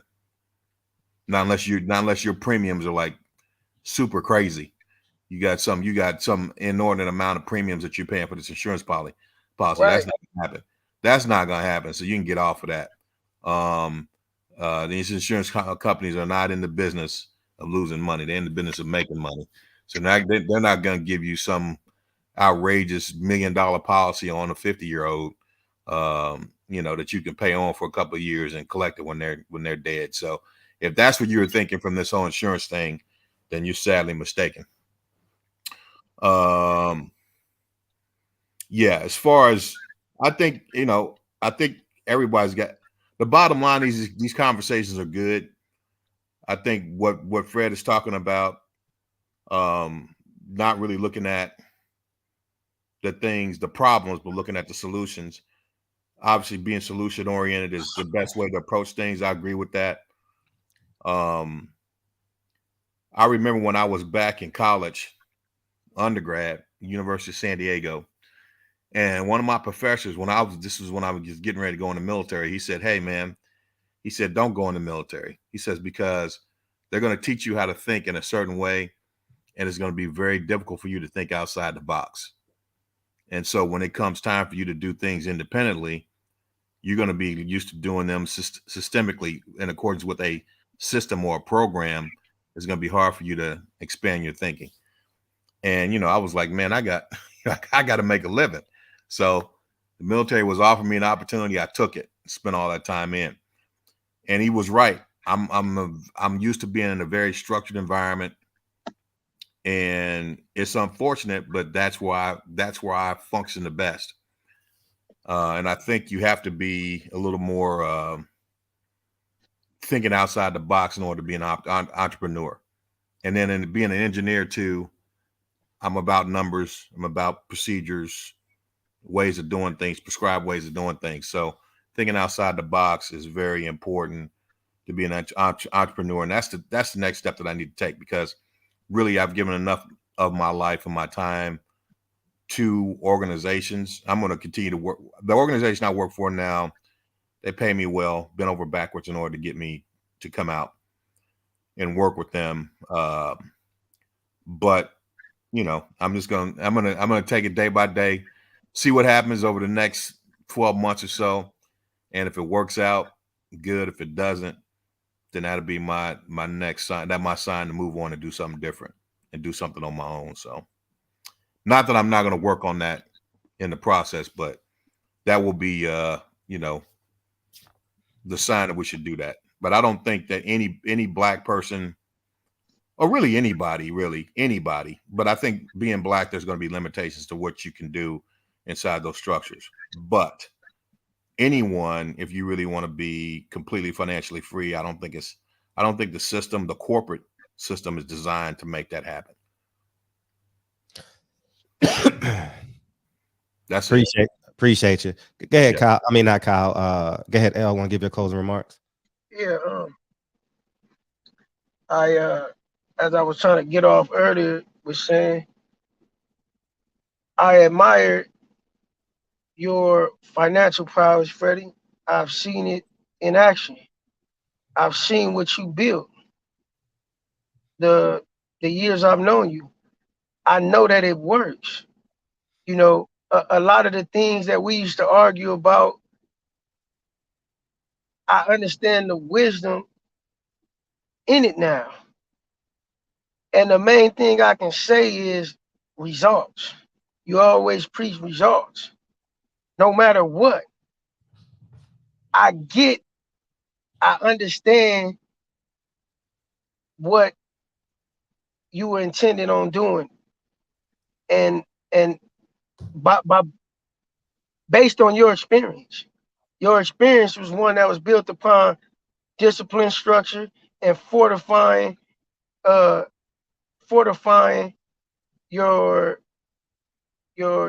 methods and your strategical outlook and approach on how you was going to build your wealth. And you did it from the ground up. However you did it, I salute that.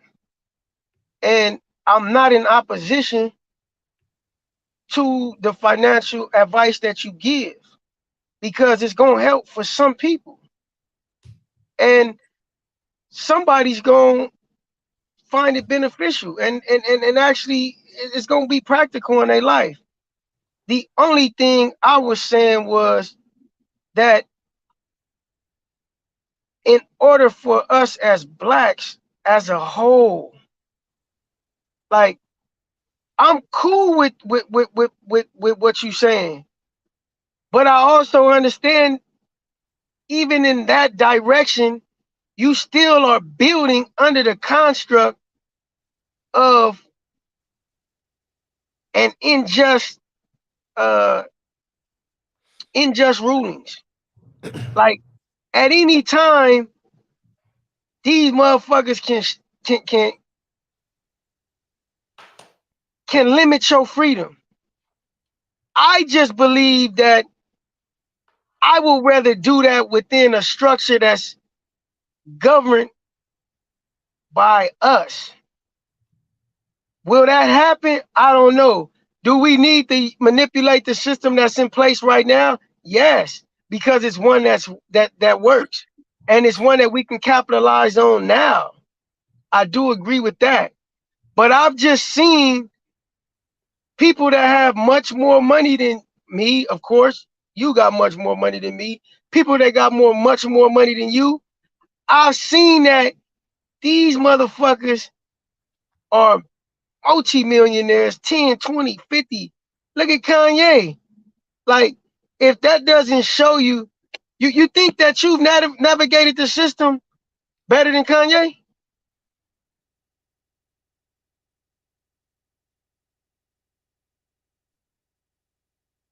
Do you feel that way, Freddie? I thought it was rhetorical. I'm not in competition. I don't know. No, it's not about competition. It's about just giving attention to the reality.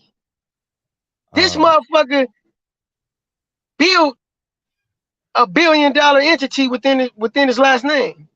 Yeah, he was an But employee. they also showed him that, look, we can do X, Y, Z to you, nigga, and there's nothing you can do about it. Now look, what you talking about, yeah, you can build that, but you are confined to the rules of the system. And that's a fact. I want freedom. I want to be able to do and say what the fuck I want to say within my rights. I want my money to be able to be independently banked or be banked by an institution I trust. Because you alluded to this earlier. If you right now, Freddie, if you right now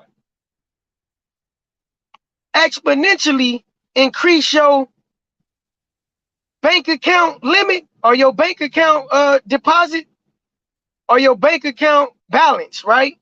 If you exponentially increase that, they coming for you, buddy. And it don't matter whether you do it within the confines of the law, the structure of the system, they gonna show you how much they own your money. They gonna show you. See, I don't like that, me personally. I don't, because that's not freedom. I keep telling you, and I keep making this a point as much as I can. Whenever you have to call a bank and tell them I want to take out X amount of dollars of my money, it's not your money. Because even if you take that out upon permission, it goes right back into their system. That's just the reality of it. Now, it's okay if you want to, I have a personal, and it's not no victim mentality. Because again, I'm broke because of my own doings, because of my own unstructured, ways of doing things. I got a gambling habit. I don't have a problem with outright coming forth with my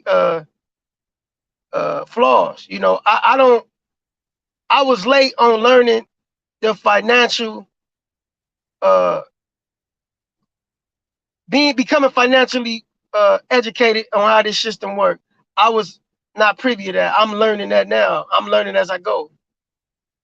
But I understand this. I'm going to always be an earner. I've been earning money since I was 6 years old. You don't just ask anybody that know me. Before I was 18, I probably touched $1 million in my life. I've been making money since I was 6 years old. I've been a high stakes gambler when I was in middle school. Like, believe me, I made a lot of money. I didn't understand how to use money. I'm still learning. But I do know this is a fact though. This system is not built for everybody to have what we would call the American dream. It's not built for that. It will work, but you will operate within the confines of the system. If you're comfortable with that, more power to you. I appreciate the show, Freddie. I love you, man. I appreciate Mike, Cal, and everybody on the panel and everybody that came in. Good conversation, man. We'll progress more down the line, and I appreciate it, Freddie. Hey, Kyle. Hey, I just stayed on to say happy holidays to everybody, man. Happy holidays, dog. All right. I appreciate you, big homie. Eat well. Eat well. Go ahead, Kyle. Whew. Kyle, you there? Man, dude. Man, but go ahead, man. This is so fucking hogwash, man. Dude. Oh, can I breathe? Man, you let him go for me, man. I didn't get the address. No, because I don't want to go back and forth. It's time to go. God damn, Fred. Now just say what you get. Take your time. I just didn't want to go back and forth for another hour and a half. Listen, bro. First and foremost, right? Mm-hmm. You are financially free. If you can live comfortably without having to go to work, that's comfortable. You know what I'm saying? That's living comfortable. That's financial freedom. What not living paycheck to paycheck is financial freedom, bro. You know what I'm saying? And bro, this victim mentality, bro, we gotta stop this. Isn't it terrible? Isn't it terrible? Dude, I mean, bro, it's ridiculous. It makes no sense for real. He said, if we're in this system, but you're working in the system. If a white man said, no, give me the keys to the truck. If they say, give me the keys to that nuclear, what's it called, detonator or whatever it is.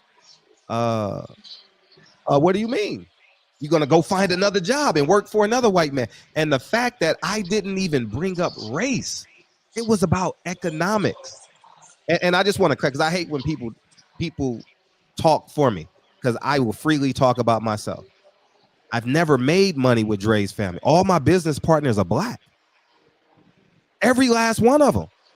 Every last business partner I have is black, outside of Andrea. Every last one of them. I just learned about the Wong's wealth. I've been around their structure, about family and all that, but about family? Oh, about money. That's my business partner D. He's worth over $40 million. That's why they're lying to you. They're lying to you, guys. Listen to me. They're lying to you. If they're lying to you. Just listen to me. They're lying to you because they're afraid and they haven't taken the risk. They haven't taken the risk. If we sit and spin this narrative, it's not about being black. I was talking about economics. The second question is, what type of insurance policy should we do? I don't want to talk about it now. Whole life, term. That's what the next question should have been. You can get insurance at any age. Your premiums are going to be different, but that's okay because it's real. You can borrow against it at lower interest rates than you get from the bank. It's real money. It's a real asset. You literally can pay one time. If you have $100,000, you can pay for it now. It's just asinine when you clearly talked about the insurance policy not being an overnight success. You said that. You talked about that. 20 years. 20 years. Start the conversation tomorrow. But they don't want to have the conversation because it forces accountability. And this is the mindset. I wasn't talking about being black. I was talking about your last name. Your last name. That's what it was about. It was about your last name. It's just asinine to me when we're talking about being in the system, when you willfully working in the system. Everyone has the option to get a passport and leave. Everyone has the option to leave.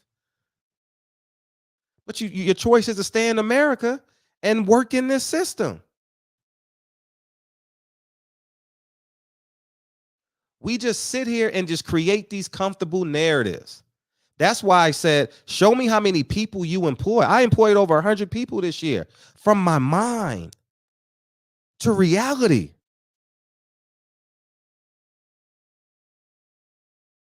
This is real. How many people have we employed? Are we turning the mills? Or are we just a part of the mill? This is just a waste of hogwash, man. It's just a waste of hogwash. And if black men keep on having these conversations, there's going to be 100 black men fighting for a black woman to get her job back. It's just going to be that, man. Why my kid can't have a second banana at lunch?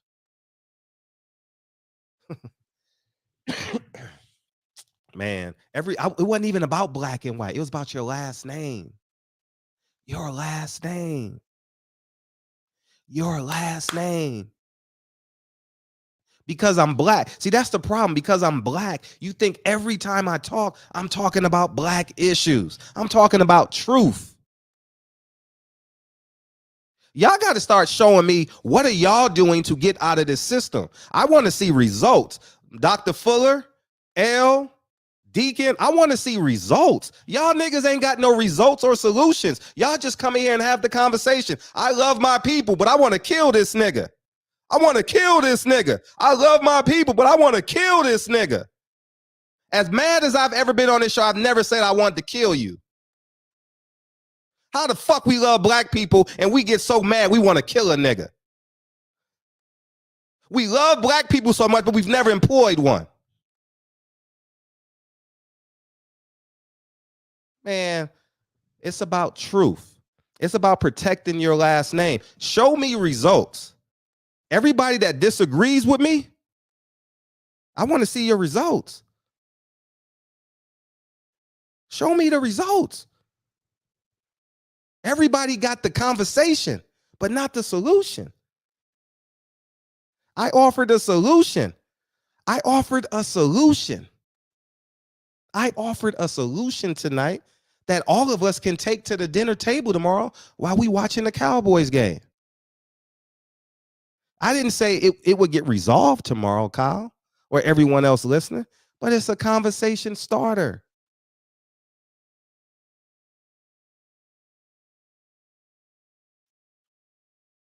But you know what we want to do? We want to complain. That's what we want to do. Complain.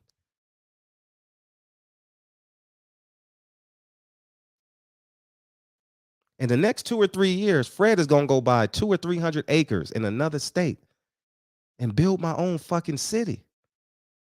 And I'm going to go buy some uncharted land and build my own city. So with an uncharted land, what you can do is do what? I'm the own governor of my own city. I'm the own mayor of my own city. I write my own rules. I can build whatever I want. If I want a 14-story building, I can put a 14-story building there. And it's probably not going to get done in my lifetime because I don't have enough money to do it. But guess what? The disciplines are there. Lincoln and Kennedy going to know they're going to own it. And the most beautiful thing is I'm going to own it with 5 or 6 of my college teammates, classmates, that we've been talking about doing it for a long time. And we finally got a space in our life where we all can invest and get this shit done. We know we can't build a city in our next 30 years. But if we attach our kids to it, we got 100 years to get this shit done. Niggas coming in here disagreeing with me, but no tangibles. Show me a fucking tangible. If this white man is so fucking bad, stop working for him. If the white man is so bad, L, give him back his keys to that truck. Dr. Fuller, if the white man is so fucking bad, give back the keys to that nuclear plant. He just said, I don't know if I'm a bet on myself. We talk all this shit about the white man, but if the white man died, you would die too.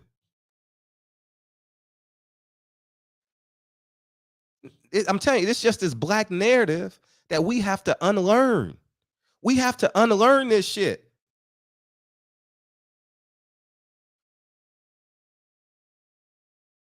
We have to unlearn all this shit. You work for another man. It's not you. That's the whole point. You want power? Own you. I own my mind. I own this. Nah. That sounds good. That sounds good on MLK and 39th, whatever it is. I'm telling you guys the solution. Economics, y'all. Economics. That is the key. We can play around it, ignore it, jump around, go backwards, go forward. It's about economics. And until we have an independent economic source, like America has 2 independent sources of water that protects them from North Korea, that now protects them from China, that protects them from that's why we own Alaska.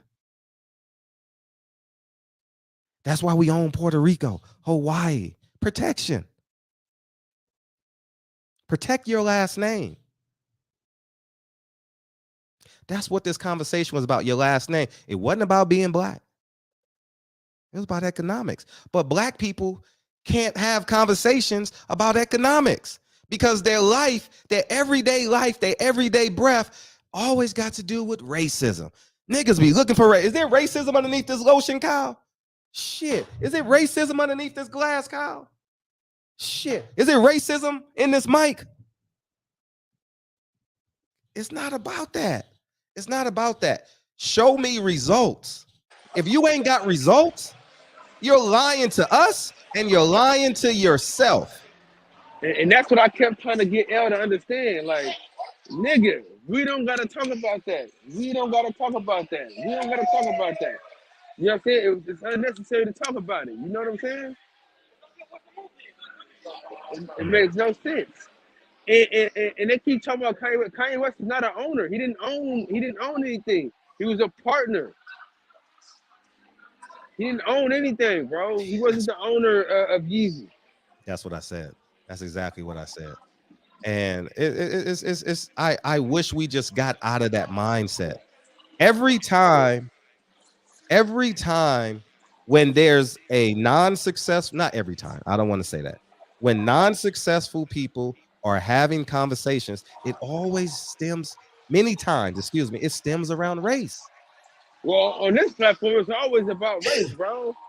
I didn't care about race tonight. I mean, as it pertains to the economic standpoint, I was about your last name. How can it be about race and Dre is Japanese and Chinese? Man, and the thing is, you set up the play for everybody to win, and everybody they were so caught up in the race. And race had nothing to do with nothing tonight, though, bro. That's why I was like, bro, why did we shift the conversation? We can't. You know what we're gonna do? We're gonna go support someone else's last name. That's what we're gonna do. That's what we're gonna do. Support someone else's last name. That's exactly what we're gonna do. And be satisfied. And then we gonna murder, kill. Ha ha ha ha ha. You know what I mean? Man. We can't even build off a topic about going about race. Man, this is just show me results. That's all I want to see. I just want to see how many jobs you got, Dr. Fuller. How many jobs you created, L, out of this system? Dr. Fuller, you say you 53. I think, L, you're probably 10 years younger than me. How many jobs have you created outside of this system? How many 1099s are you going to send January 1st? How many W-2s you're going to send off by January 31st? Excuse me. I'm just asking because everyone got the conversation, but no one has the solutions. We get mad. We want to kill it. Man, listen. We get mad. We go online. We fight. We argue. No solutions. I offered a fucking solution. Non-color, non-economic status, non-height, not what city you're in. Everybody has a 50-year-old uncle that they can put life insurance on. Everybody has a 45, 55-year-old aunt they can put life insurance on. Everybody do. But you know, what do I know? And go ahead. Dog, but it just didn't make any sense, bro, to jump into the victim mentality. They don't see it as victim mentality. Bro, Because it's the system. The system. No matter what we do, we're going to fail because of the system. And if you succeed in the system that we have now, champ. You're basically a coon. If I succeed in this system in place that we have, I'm a coon, but you're still living here, working in this system, and you don't own a piece of this system. Take the money that you have in this system and go to rural Montana and build your own. If you don't want to leave America, drive up to Canada, fly to Africa and be amongst all your black people, all your brothers, all your sisters. No one wants to do that. They want to sit in America and complain. But reality is that's a synonym for a pity party for themselves. It's the system, man. The reason why all black people are not, no, why aren't you successful? Shaq, I don't give a fuck Wilt Chamberlain wasn't a good free throw shooter. Why aren't you a good free throw shooter? Shaquille O'Neal. Oh, my hand's too big, man. Oh, man. But I promise you, I'll make it when it counts, man. No, you need to become a better free throw shooter. Kobe told Shaq, man, if you went up to 70% free throws, man, we can run this shit and get 8 championships. Nah, man, I want to party, man. Man, I'm Shaq, man. I want to rap. I'm Shaq, man. I want to be a celebrity, man. I'm in LA, man. I finally made it to the big city. Nah, we got to work, Shaq. And that's the separation. Kobe and Shaq. Which one you going to be in terms of work ethic? So, I mean, the choice is all y'all's, man. The choice is, but we got to make a decision because we're not leaving. 95% of us are not leaving. We were black, man. We were here first. Well, how the fuck you lose everything? Niggas got more excuses, man. More excuses, man. I just say, if you don't own shit and you're not creating jobs, you have value. And in addition to the people that's allowing you, that want to give information for you to grow, and you just sit here and just critique it, and try and kill it based off a fucking narrative that's been in place since what? They say 1492? No, before that. Man. We never gonna get anywhere. Never. And you know what they do? They have people with Doc's mindset. They prey on them. They're the perfect guy to keep this narrative going. Perfect. Oh, it's the system, man. The reason why the black man can't get ahead is this. Huh? You can marry that woman. You can have beautiful kids with that woman. You can save and buy a house. I'm telling you, once you get a house, America is completely different. Once you own your house, oh, America is different. I'm going to keep it a buck. I'm talking about you buy a house and you know you can pay for it. And you know, America is completely different, dog. It changes your whole fucking mindset. Trust me. I grew up in apartments, so I'm telling you. Man, once you got your own house and you got your own land, and if you want dogs, you can go dogs. If you want a basketball court, if you want a ping pong table, you know what I mean? If you want 2,000 people to come over, if you got the room, if you want 50 people to come over, if you want to play your music as loud as you want, don't fall for the trap. They can take it anytime they want to. Don't fall for that. Don't fall for that. Don't fall for that. And let me tell you something about auditing. They won't audit you like that. No. It don't work that way. It don't work that way. That's why you gotta have the experience to tell the story. No. You just got to declare the money. It's really, really simple, man. It's not like that. I mean, if if you have the paperwork and being audited is not like, oh man, they being scrupulous, they doing that. The point of it is if a characteristic change in a relationship, you ask your partner, what the hell is going on? That's the same thing with the IRS. If your financials change in a year, well, what's going on? Oh, you won the lottery. Oh, congratulations. Oh, you got a raise at your job. You got a new job.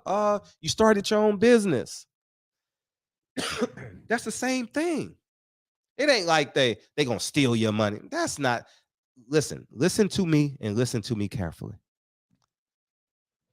That's not the reality where they just come in and just take everything. And let me close with this. I'm gonna tell you the value of money and the value of your circle of influence. When you watch these police shootings, and by the way, white people get shot, 7-1 by police, astronomically different.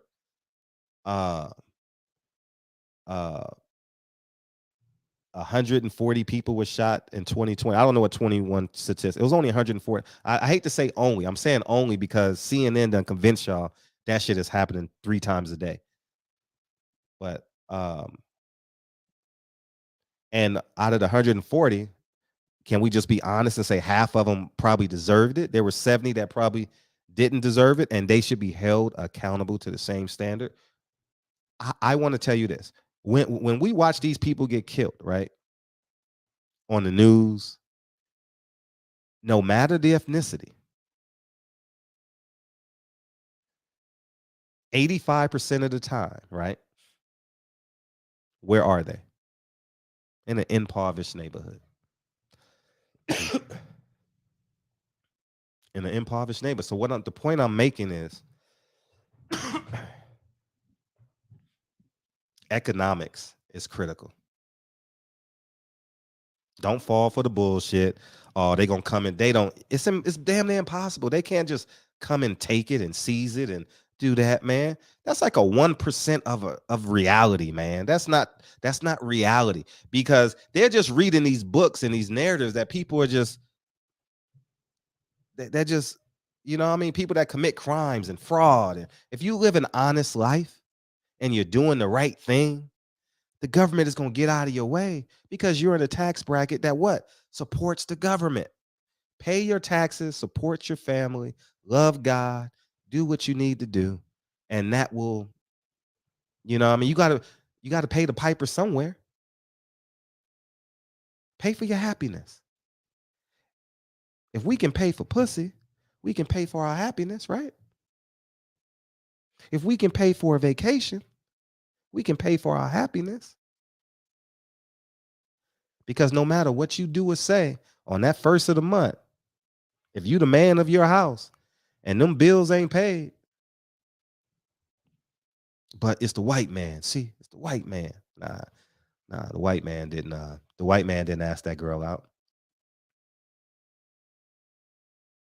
You know what I mean? So the black narrative is cute. I didn't care about that. I cared about y'all last name tonight. And if you are too afraid to have this conversation with your family or your inner circle, then it's on you. But I only can tell you what works for me. I'm not going to give you no idea. Like he said, if you put money in your account, $1 million in your account, they're going to come for you. How do you know? No, it doesn't happen that way. You invested with Asians. No, I didn't. Don't speak for me. Ask me a question. No, it don't work that way. I've only invested properties with black people and Dre. And I haven't even spent Dre's money.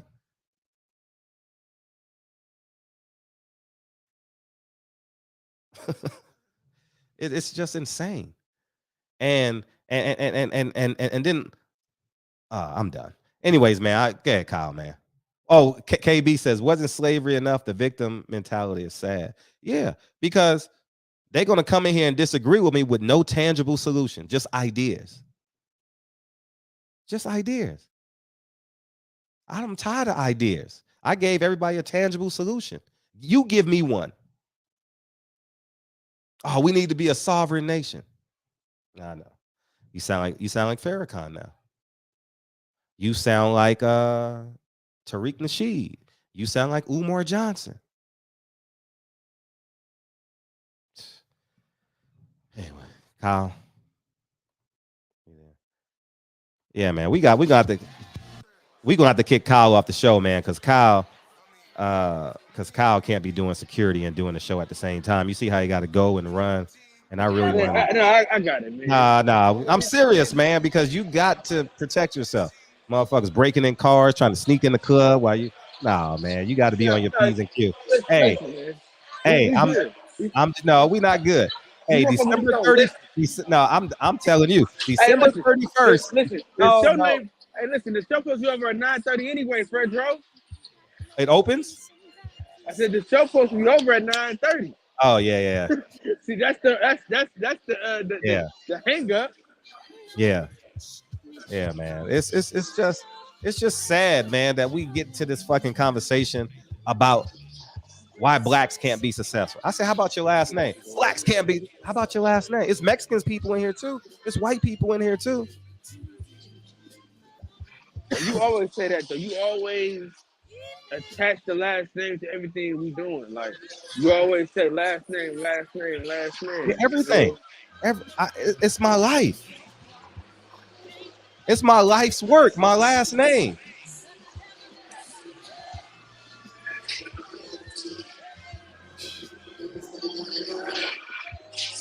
Yeah, we got to get Kyle. Yeah, seriously, Kyle. You got to do your job, and I feel really uncomfortable.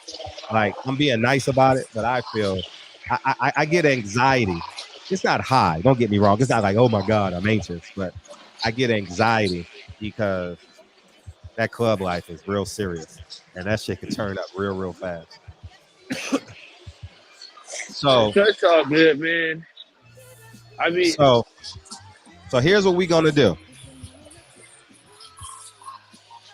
December 31st, we throwing a until further notice party for Kyle, man, because I feel uncomfortable when I'm telling you I do. I had a conversation with Dre. Dre said he shouldn't be doing the show with you working at a club, and I said, you're right, Dre. He shouldn't. And so Dre agrees with me, and I agree with Dre. So and I want you to get home to your family and come back, add to the show, do what you want. But man, you can't be working the club and man, that shit makes me. It just, you know what I mean? You got niggas coming there with knives, shanks, and weed and crack, and pipes. Yeah, man. Hey, listen, if El didn't start this bullshit, we'd have been out of here at 9:30. See? Nah, we never get out here at 9, maybe 10:30. But yeah, man, I love you, Kyle. Man, thank you guys for coming through, man. But yeah, man, no victim mentality. Man, see, we got to do it like this, man. What's the results? I tell El every time, what's the results? If you had $1 million, what's the results of the $1 million? That's all I'm saying. What's the results? Let's celebrate your results. That's all I want to do is celebrate everybody's results. As big of an ego as I am, as big of a whoever I am to you, a coon, an ego, a good man, a great man, I love to celebrate other people's success. And I will give you everything intellectually that I have to propel you. Simple as that. Holla at y'all, man. Peace. Happy holidays, man. I definitely want to do a show tomorrow, man. And so we can talk about family. Can we talk about family? God damn. Holla at y'all, man. You doing a show tomorrow?